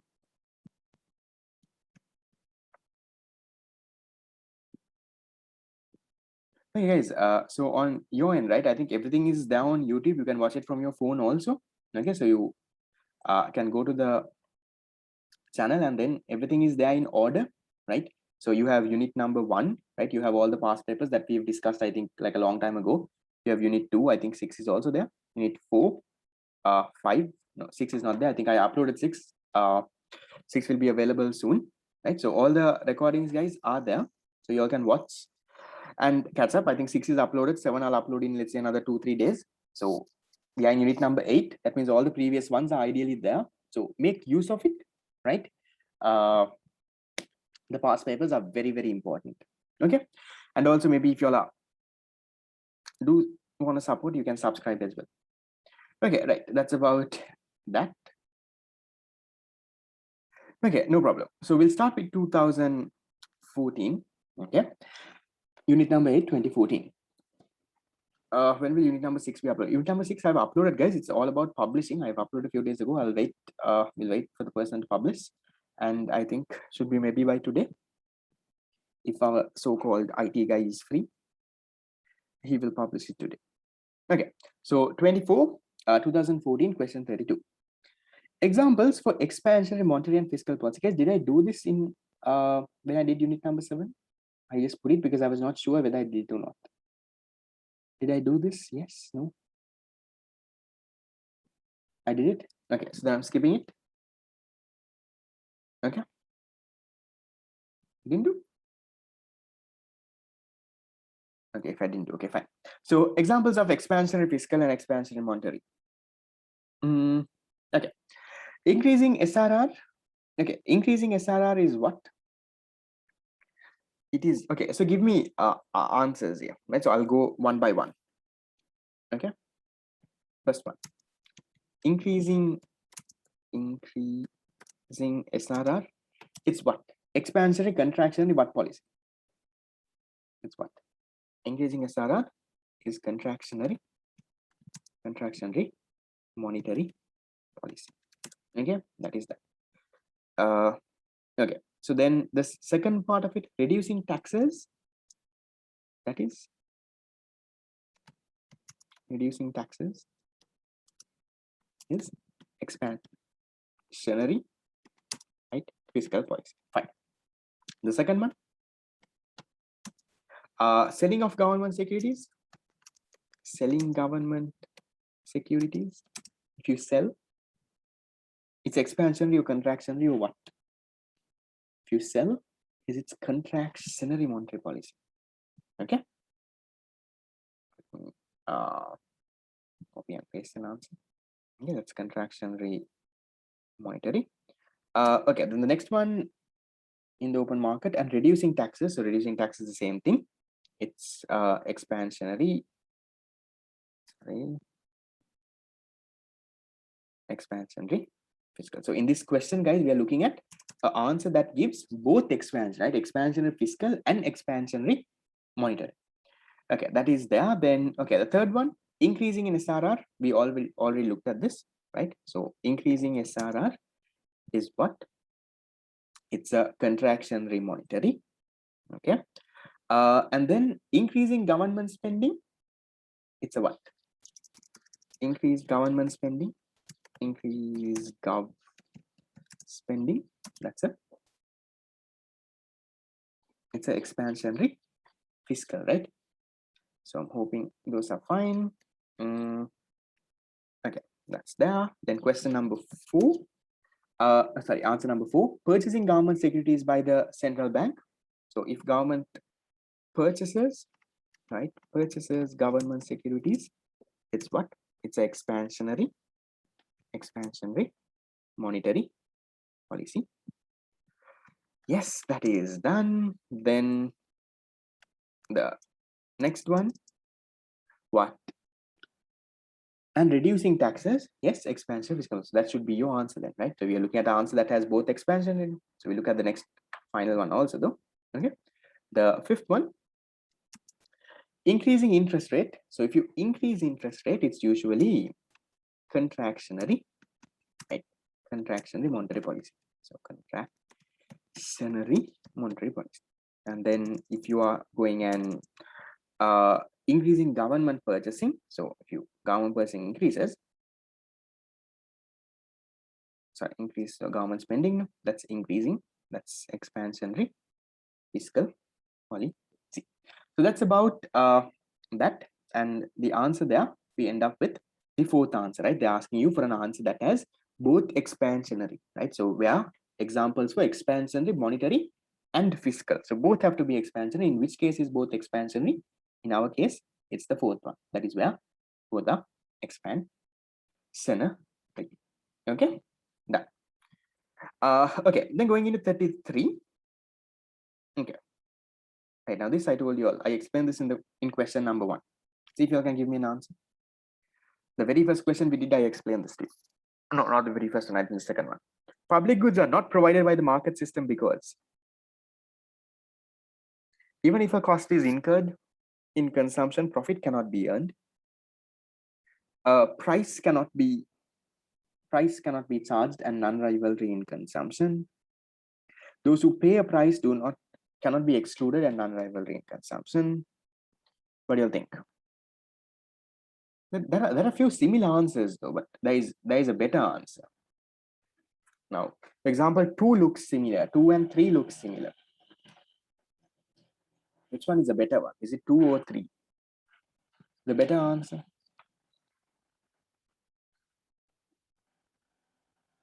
3 is a better answer, guys. right? Why is 3 a better answer? Okay, now, okay, I'll exclude one by one. Okay, even if a cost is incurred in consumption, profit cannot be earned. There is nothing like that, and that's not why it's not provided. Okay, even if a profit can be earned, a cost is incurred in consumption. No. Even if a price can be charged, it cannot be easily implemented. No, right? So why does a public good not provide this?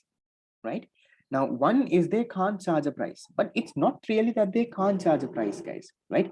In simple terms, it's that even if they charge a price, now the government can come and say, you know, for street lighting per month, please pay 500 rupees. They can charge a price, but no one will pay it.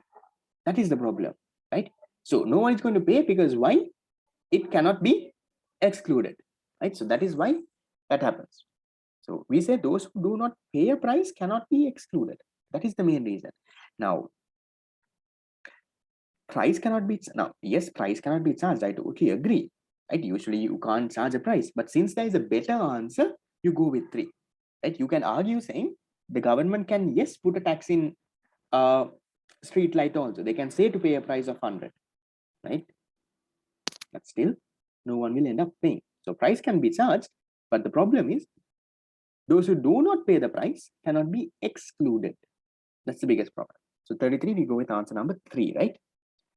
That is the answer for 33. Then we'll go for 34. Okay, 34.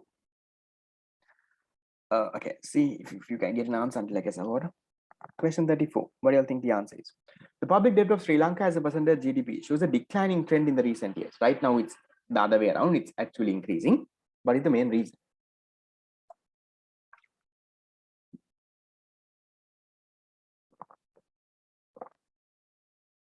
Unit 6 videos was just uploaded.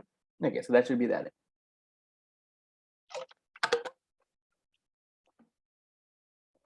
What do you think is a better answer? Okay, so how do you get the public debt to GDP ratio, guys? Go with the equation. Public debt to GDP, it's your total public debt, right? Domestic and foreign. Okay, so total public debt divided by the GDP, right? That's how you get your equation. So how can this public debt to GDP percentage or the public debt to GDP ratio, how can this fall? This basic maths. How can this fall? Use the equation, right? The first one says a decrease in public debt while GDP remains constant. Maybe yes, that could be a reason, but they are ideally asking again for a more common thing, right? We'll go one by one. Okay, a decrease in public debt. Okay, so public debt while GDP is constant. Yes, so a decrease in public debt while GDP remains constant. Yes, that can cause a declining trend. But what is the exact reason? We don't know. We'll wait. So this can be an answer. I'll just keep it there. Decrease in public debt and increase in GDP. A decrease in public debt and a increase in GDP. Yes, this could also be an answer. Why are we having so many answers? A decrease in both public debt and GDP. If both of these falls, not really. So I'll cut this off, kind of, right? Increase in GDP, okay, while public debt remains constant, may be an answer. Increase in GDP is higher than the increase in public debt. Yeah, could be an answer. Okay, so from these, which one would you all think would have been the proper? Now this is again applicable for 2014, right? It's not really applicable for 2020 and all. In 2020 and all, the public debt is increasing. The GDP is also not increasing that much though. But what would have happened? What do you all think would have been the, just see what is happening? Okay, if you look at recent trends in public debt and all of it, has our public debt fallen or has our public debt increased continuously? Has it gone up, gone down, gone up, gone down, or continuously kept on increasing? Yes, public debt has continuously increased, right? Why has public debt continuously increased? It has gone up that way. Why? Because every single year, right? Every single year, our budget is a deficit, right? So budget is a deficit means our income is only this much, expenses are much more, right? Even if you look at the past 10, 15 years, it will be the same story.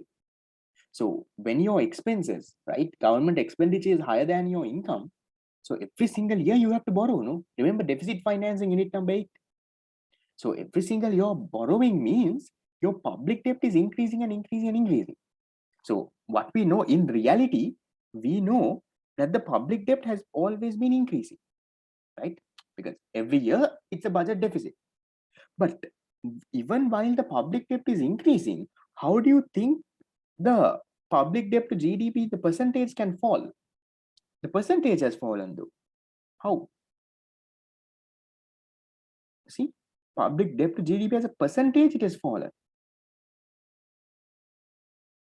Why is this? How come even while the public debt is increasing, how can our public debt to GDP fall? It's because, guys, our GDP would have increased by a large amount. If the denominator increases by a great amount, so even if this increases a little, right, your public debt will fall. That is the answer. So you can say, okay, which one talks about that? Okay, decrease in public debt, no, right? Now, this can cause a decline in GDP, but that's not the Sri Lankan case. So you can't say a decline in public debt, not happening in Sri Lanka. Okay, increase in GDP while public debt remains constant. Public debt is not really constant, right? In Sri Lanka, it's increasing every single year. So cut off that. Okay, then we'll end up with one answer. Increase in GDP is higher than the increase in public debt. So maybe those years, right, the economy was actually growing, right? They were doing good. So GDP has grown by a lot, but public debt has grown maybe by a little. So as a result, the public debt to GDP ratio has fallen. That's that. Okay, so I heard that unit 6 is also uploaded. Let's check. So you all should be able to check the thing. Let me see if that is there on YouTube. Hold on. YouTube takes time to load. I don't know why, but okay. Uploaded, yes, no. I'm trying to find it. My internet is not loading. Okay, so until it loads. Right, we'll go into question 35. Fine, yeah, I'm okay with this. Question 35. Okay. Right, easy question. Social benefits are higher than private benefits in what? Okay, first of all, can you all tell me, is it a positive externality or a negative externality? Social benefit is higher than the private benefit. It's a positive or a negative? It's a positive, right? So it's a positive externality. And then when you say benefit, production or consumption? Consumption, right? So consumption, in simple terms, they're talking about a merit good, right? So that's what they're talking about exactly. So now find an answer that matches this.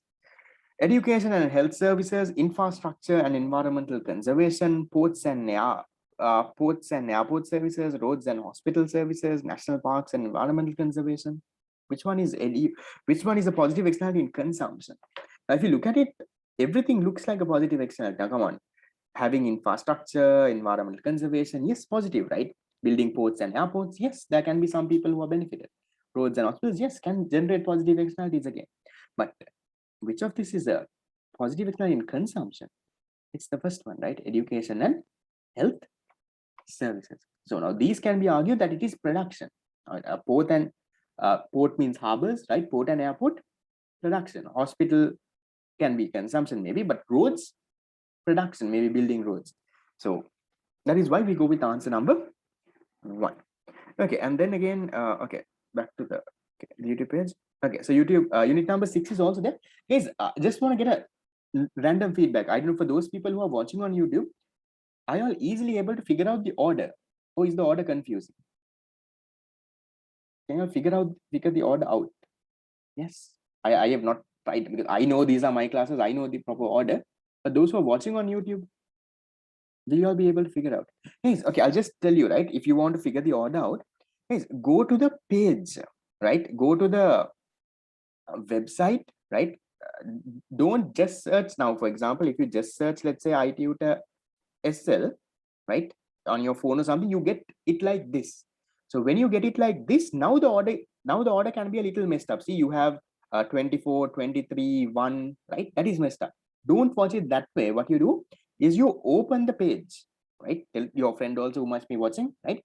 You open the page, right? That is the channel. Then under the home tab, don't go to the other tabs, videos, playlist, and all of that. Through that also you can find it. But in the home tab, there you will see it in order. You will have a heading saying unit 1, and then you will see the video. So unit 1 has 4 videos. Then you go unit 2 and 3. So we did 2 and 3 together, remember? It has all that. And also remember there is a number here. Okay, at the what do you call this? The thumbnail, right? The thumbnail has a number here. This goes as 1, 2, 3, 4, right? And then this goes as 5, 6, 7, 8, 9. Then here you start with okay, and this goes until 10, 11, 12 also. Yeah, so 10 and 11. And then it goes here 12, 13, 14, 15. Then you go unit 5, 16, 17, 18, 19. And also these sessions are also labeled, right? So this is number unit 5, session 1, unit 5, session 2. This count on top is the total video count, right? This is the unit count, session 2, session 3, session 4. And then again, see, this number continues. So this finishes off in 19, this starts off in 20. So this is macroeconomic, session 1, session 2, 3, 4, 5, right? So likewise, it's there in order. Again, in case you can't figure out, again, I'm repeating, open the channel, right? Click on the channel and go to the home tab. There it's in order. So unit number 7 also within the next 1 or 2 days, maybe I'll see if I can put it today also. So if that is there, that means all the recordings are there apart from today's class. If I put unit number 7, okay? So make sure that you all make use of it, okay? Right, that is your end. Okay, that's 35, done. We'll move on to question 37. Okay, sorry, 36, easy one. What do you think? Supply side policies that promote production. 1, 2, 3, 4, 5. Which one do you think is a better answer? Yes, okay, first of all, when you say supply side policies, now, okay, can you, now, is there, what are demand side policies then? Demand side policies. Now, how come in our syllabus we don't study demand side policies? There was no heading called demand side policies, no, in your syllabus? There is, guys. Under demand side policies only, you have monetary and fiscal policy, right? So, what is demand side? What is supply side? Guys, demand side policies is about promoting aggregate demand, right? So it's about, now if you look at your entire, let's say your diagram, you have aggregate demand, you have aggregate supply, right? So this is AD, this is AS, right? So monetary policy and fiscal policy, what they try to do is they try to control this aggregate demand. That's why you call these demand side policies. So in unit number 7, we study monetary policy. In unit number 8, we study fiscal policy. So those are demand side policies, controlling the aggregate demand. Okay. Then you study supply side policies, right? So that is a very small part in your syllabus, right? At the end of unit number 8, you might see in your note, right? So supply side policies, that is to control the aggregate supply here, not to control the aggregate demand. So supply side, so these economists, they think that it's not the aggregate demand that has to be controlled. You have to change the aggregate supply. So these stuff. So supply side policies, what are the supply side policies you have? Maybe, for example, okay, now we look at the answer itself. Right, which one do you all think is an answer? After I'll explain each of these components. Which one? 1, 2, 3, 4, 5. Deregulation, tax reforms, nationalization. Okay. It's a theory area. So I'll give you the answer directly and then I'll explain what it is. Okay. So the answer is number 5, guys. Right. So why are these supply side policies? Listen carefully. Okay. One is tax reform. Guys, tax reforms is all about, let's say, changing the taxes. Right. Now, you can argue saying no, sir, then it has to be demand side policy. But it's not really demand side. Now, for example, like changes, you can say, okay, this sector gets a tax break. If you provide employment for, let's say, more than 100 people, you have to pay lesser taxes. So you change that tax structure that way. That is called a tax reform. So that will affect aggregate supply. Now, for example, For companies like MAS, right? I think I've already told, the government gives them tax breaks if they go and let's say start up factories in rural areas, because if they start up factories in rural areas, poor people, right, are getting jobs. So that's, if you make policies regarding that, that's tax reforms. Then what is privatization? Privatization is not really practiced in Sri Lanka anymore now. That is where the government sector businesses, right, any business owned by the government sector, you pass it on to the private sector. You give the private sector the ownership for them to run, right? That is privatization. So when there is privatization, the private sector is more efficient. Now, if you look at, let's say, currently the Sri Lanka, what, railway department, how inefficient they are. Always the trains are delayed, right? Or else in the middle there is a breakdown, right? Or else, how packed the train is, right? You can't even sometimes find a place in the train, right? It's very dirty inside. It's not really efficient, right? But if you gave this to the private sector, it would have been more efficient. They would have got more out of it. The supply would have improved actually. So that is why privatization improves up. Then deregulation. Yes, deregulation is the opposite of regulation. Regulation means putting rules and regulations. So if you impose rules and regulations, will suppliers like it? No, they will reduce their supply. But if you deregulate, that means remove rules and regulations or make it more easier, then supply would increase, right? That is why deregulation is a supply side policy, right? And then labor and capital market reform. So this is in simple terms, labor is the normal labor that we know, factor market, right? Capital market reforms, things like, let's say, uh, you can even talk about shares and stuff. You can even talk about physical capital, right? So you make changes. Reform means changes, like favorable changes. So tax reforms, capital market, labor market reform means favorable changes in that. So as a result, aggregate supply improves. So remember, these supply side policies are there to affect aggregate supply, not to affect aggregate demand. All right, that is that. That's 36. Right. Yep. Yes. No. Question. Fine.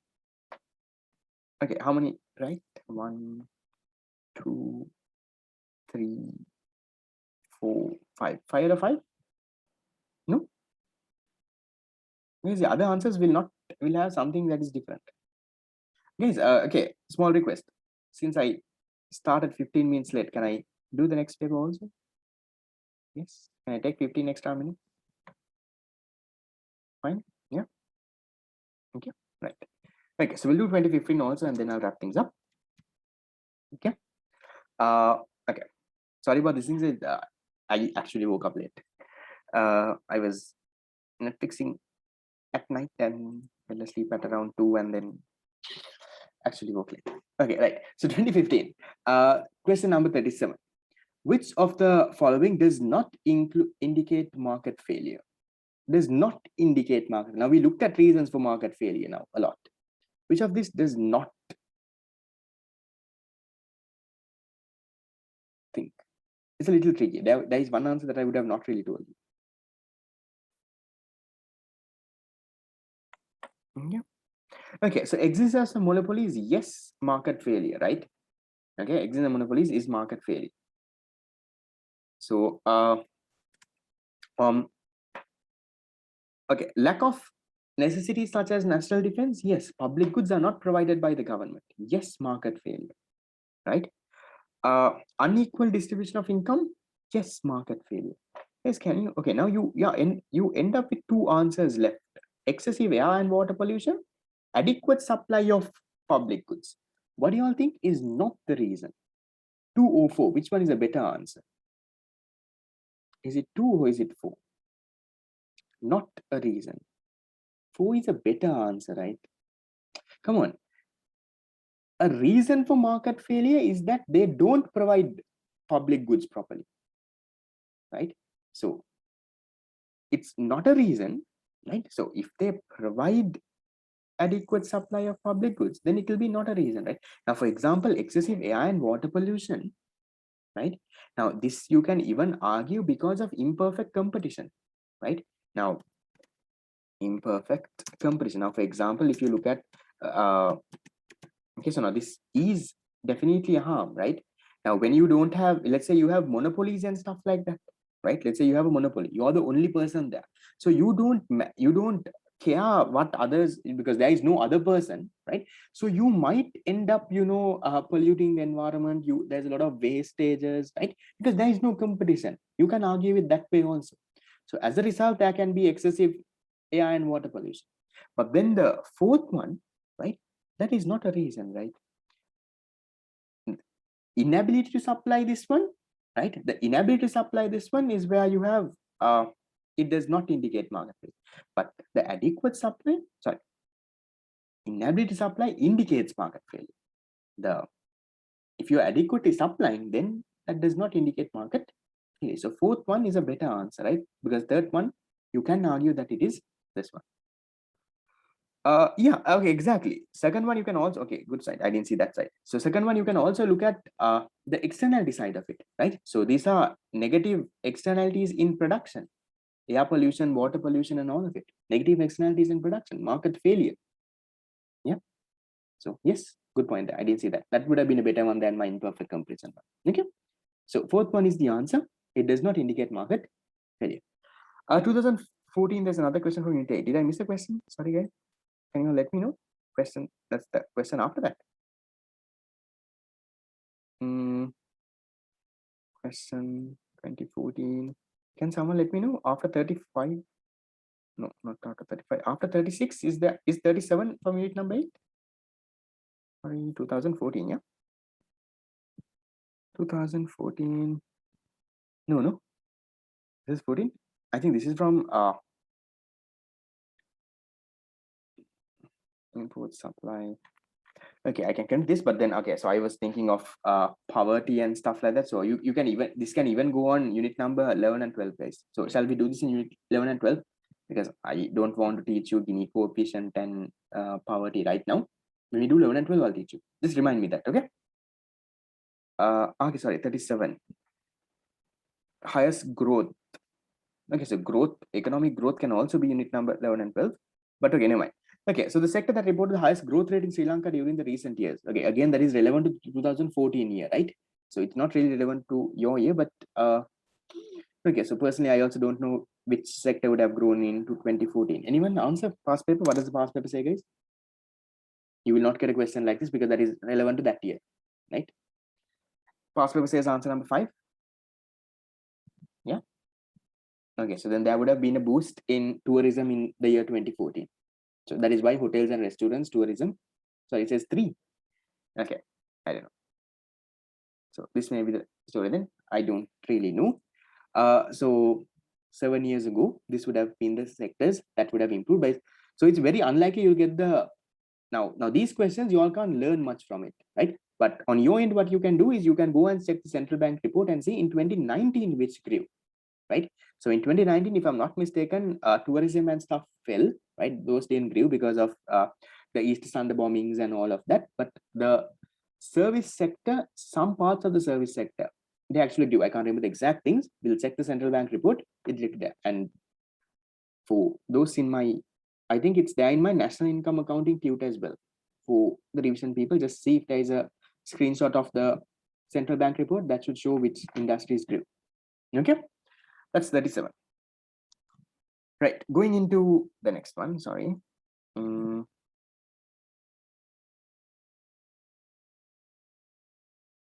Okay, so 37 is done. 2015 question 38.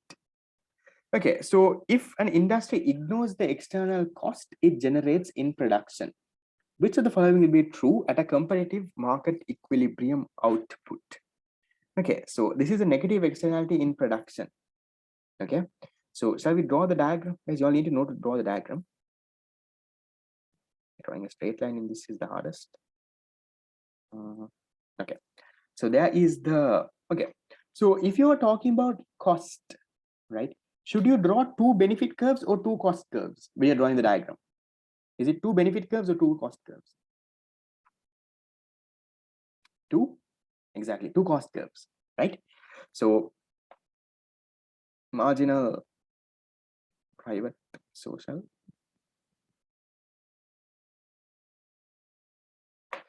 drawing a line here with the mouse. Okay, never mind, let it be like that, okay? Okay, right. So this line is easy. This is the marginal private benefit equals marginal social benefit. Okay, which line is higher if there is a negative externality? Right? So general sectional cost, usually general. Which one is higher? Is it the social cost? Okay, which one is this? That's what I'm asking. Is it social cost or private cost? Okay, I'm getting it. There's like a huge competition. Some are saying social, some are saying private. Which one?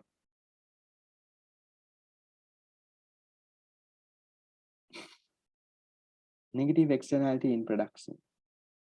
Is the cost of society is much higher. Marginal social cost, right?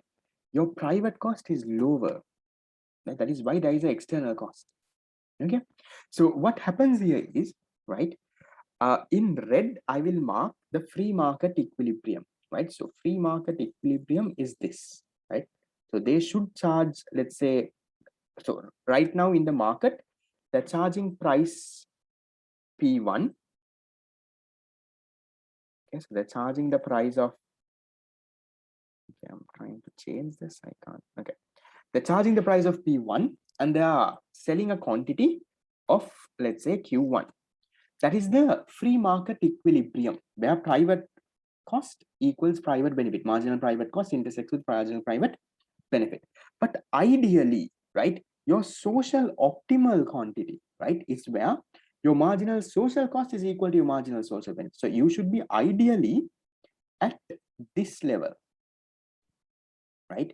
So your ideal quantity or your what the society actually wants is you to charge this one, let's say P2, and produce a quantity of, let's say, Q2. That is what they want. So now on your end, can you all tell me, now the red one is what they're actually doing, right? Okay, I'll highlight, this is what they're actually doing. But the society wishes they did the green one. That is the social optimum one. So in this case, right, if this is the diagram, what can you all say? The price will be greater than marginal social cost. Guys, when they say price here, right? When they say price here, they're talking about the free market price. Okay. So are they talking about P1 or P2? When they say price here, what are they referring to? Is they referring to P1. Okay, remember that. So price in the market is the free equilibrium price, right? Market equilibrium P1. So will P1 be greater than marginal social cost? No. So this is P1 is over here. Marginal, guys. Now remember this axis, right? This axis is price slash cost. So all of this is there in this axis. So if you look at the output, right? Let's say the output of if you look at the output of, let's say, Q1, right? The price is here, the marginal social cost is here, right? So price is greater than marginal social cost? No, wrong. Price will be less than the marginal social cost? Yes, no? Yeah. Okay, so that looks right. We'll leave that. Price will be equal to marginal social cost? No, price is here, marginal social cost is here, not equal. Marginal private cost will equal to marginal social cost? No, there's a difference, no? There's a difference between the two. It's not equal. Okay, so wrong. Marginal private cost will be greater? No, marginal private cost is lower, no? At the output of Q1, the private cost may be at this point. Social cost is at this point. So private cost, so again low. So you end up with answer number 2. Guys, this is all about drawing the proper diagram. If you can draw the proper diagram, answering this question is nothing. Okay. Right, so question 38, answer number 2. Guys, in case the past paper says a different answer, please let me know on your end. Right. Question 39. Okay, a easy one. A pure public good is a good. That is, guys, can we at least have answers from everyone? Come on, if you all don't know what a pure public good is, then that means you're a little blank. What is it? 1, 2, 3, 4, 5. A pure public good is, maybe things before we end the class, maybe you can answer. Yes. It's non-rival, and non-excluded. Okay. So there was a question on this. If it was a external cost in production, external benefit in production, then you could have drawn a positive externality in this thing. You would have drawn a different diagram, guys. You'll know there is 4 diagrams, right? Like this: one for positive externality in production, one for positive externality in consumption, one for negative externality in production, another for negative externality in consumption. There's 4 different diagrams that you all need to know. Right, that's 39. Very easy one. Okay, 40. Again, an easy one. Fiscal policy involves the government determining what? Fiscal policy. Come on. Answers from everyone ideally. What does the fiscal policy do, guys? 1, 2, 3, 4, 5. Market interest rate. No, that's monetary policy. Money supply. That's again monetary policy. Taxation and $20 looks right. Money supply. No. Monetary policy. Rate of inflation. Again, yes, there is this thing, but again, not directly, right? Government can't determine the rate of inflation, but they can determine how much they are spending and what is their taxation. So fiscal policy is about the third one. Okay, so these are very, very, very basic and easy questions. Okay, this one, 41. At present, the single largest tax revenue of the government. Okay, if you want, I'll show you. We can check the latest one also. This is 2015. Let's check the 2020 CBSL report. Let me see. Okay, the 2020 CBSL report, according to this, hold on. Okay, my screen is stuck. Right. Okay, 2020 CBSL report, fiscal policy.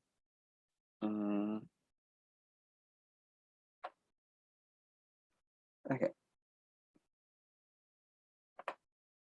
Tax revenues, hold on, it's loading. Okay, so if you look at tax, okay, this should give you a good understanding. Where is this one? Okay, so this is 2020, right? So look at 2020 tax revenues. Which one is the biggest from these numbers? 1.6, 1.8, 1.9, 1.0, 2.2. Okay, these changes every year, right? Right. So some years it might be different. This is the 2020 figures. So in 20, can you see? In 2020, this is the biggest one, right? Excise is the highest. But look at 2019. See, the ones within brackets are 2019. What's the biggest number in 2019?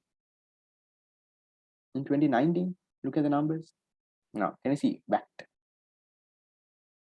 So usually if they ask this question, right, let's say this year they ask the question, they will not say recent years, because 2019 can also be a recent year, 2020 can also be a recent year, right? So in your A-level paper, if this question comes, they ask you which one is the largest one, they will specifically give you a year. They will say, okay, in the year 2019, what was the largest? So in the year 2019, can you see, VAT was first, income tax was second, right?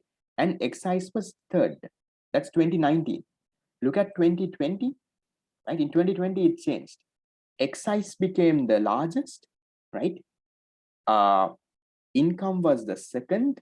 VAT went down to third. Why did VAT fall, guys? VAT fell because with COVID-19 and everything, right? Pandemic and everything, right? So there is not much sales. Yes. Okay, so other taxes, guys, don't take other taxes as a category, because other taxes is a combination of a lot of taxes. So you can't say other taxes is the biggest one, because other one is like a combination of another 15, 20 taxes, right? So don't take other taxes as a part there. Go with the main 3. Okay, maybe import duties also, but import duties are small. That's a smaller one. So then if you are answering this question according to the 2021, excise is first, import is second, VAT is third, right? So present largest. So if you're looking at, I don't know what the past papers is. I can't remember what is the biggest in 2015, but according to 2020, then you should go with excise tax. Okay, in 2015 it was VAT. So maybe right now you all can change your answer to excise duty, and maybe next to your answer say 2020. So this would have been, guys, this is a 2015 question. That is why it's VAT, right? So in 2015 it was VAT, guys. This is a 2015 past paper. I have some things. So in 2015 it is VAT. In 2020 it is excise duty, right? So in 2019 also it is VAT. Okay, so this is the 2015 paper. No? So in 2015 and 2019, I can't remember the other years. 2015, 2019, it's VAT. In 2020, if they ask you for the largest one, it's excise duties. Okay, right. That's 41. I'll underline the answer anyway. The answer here is okay. So I'll mark it as VAT, saying that they will question in 2019. Okay, so I'll clearly say 2019 is VAT. In 2020, it's excise duty. So remember, in case in your paper they give you, they will directly tell you the year also. Okay, that is 41. Okay, I think that's it. Right. Yeah, correct. No. How many questions? 1, 2, 3, 4, 5. 5 out of 5. Yes. No. Yeah. Shape, right? Not bad. Okay, so we'll start with 2016 at the next class. Okay, we'll start 2016. And again, by the way, guys, fast track students, just a reminder on your end, try and pay in your fast track in the sense your now the mock exam series. Try and pay in your fee by, let's say, by Tuesday. If you need more time, please let me know so that I can actually send your tute. Right. So I want most of you all to have your tute by Saturday. So that's it from me for today. Thank you for coming. If you have questions, guys, you all can stay and clarify. If not, I'll see you all back again on Saturday morning next week. See you guys. Have a good day.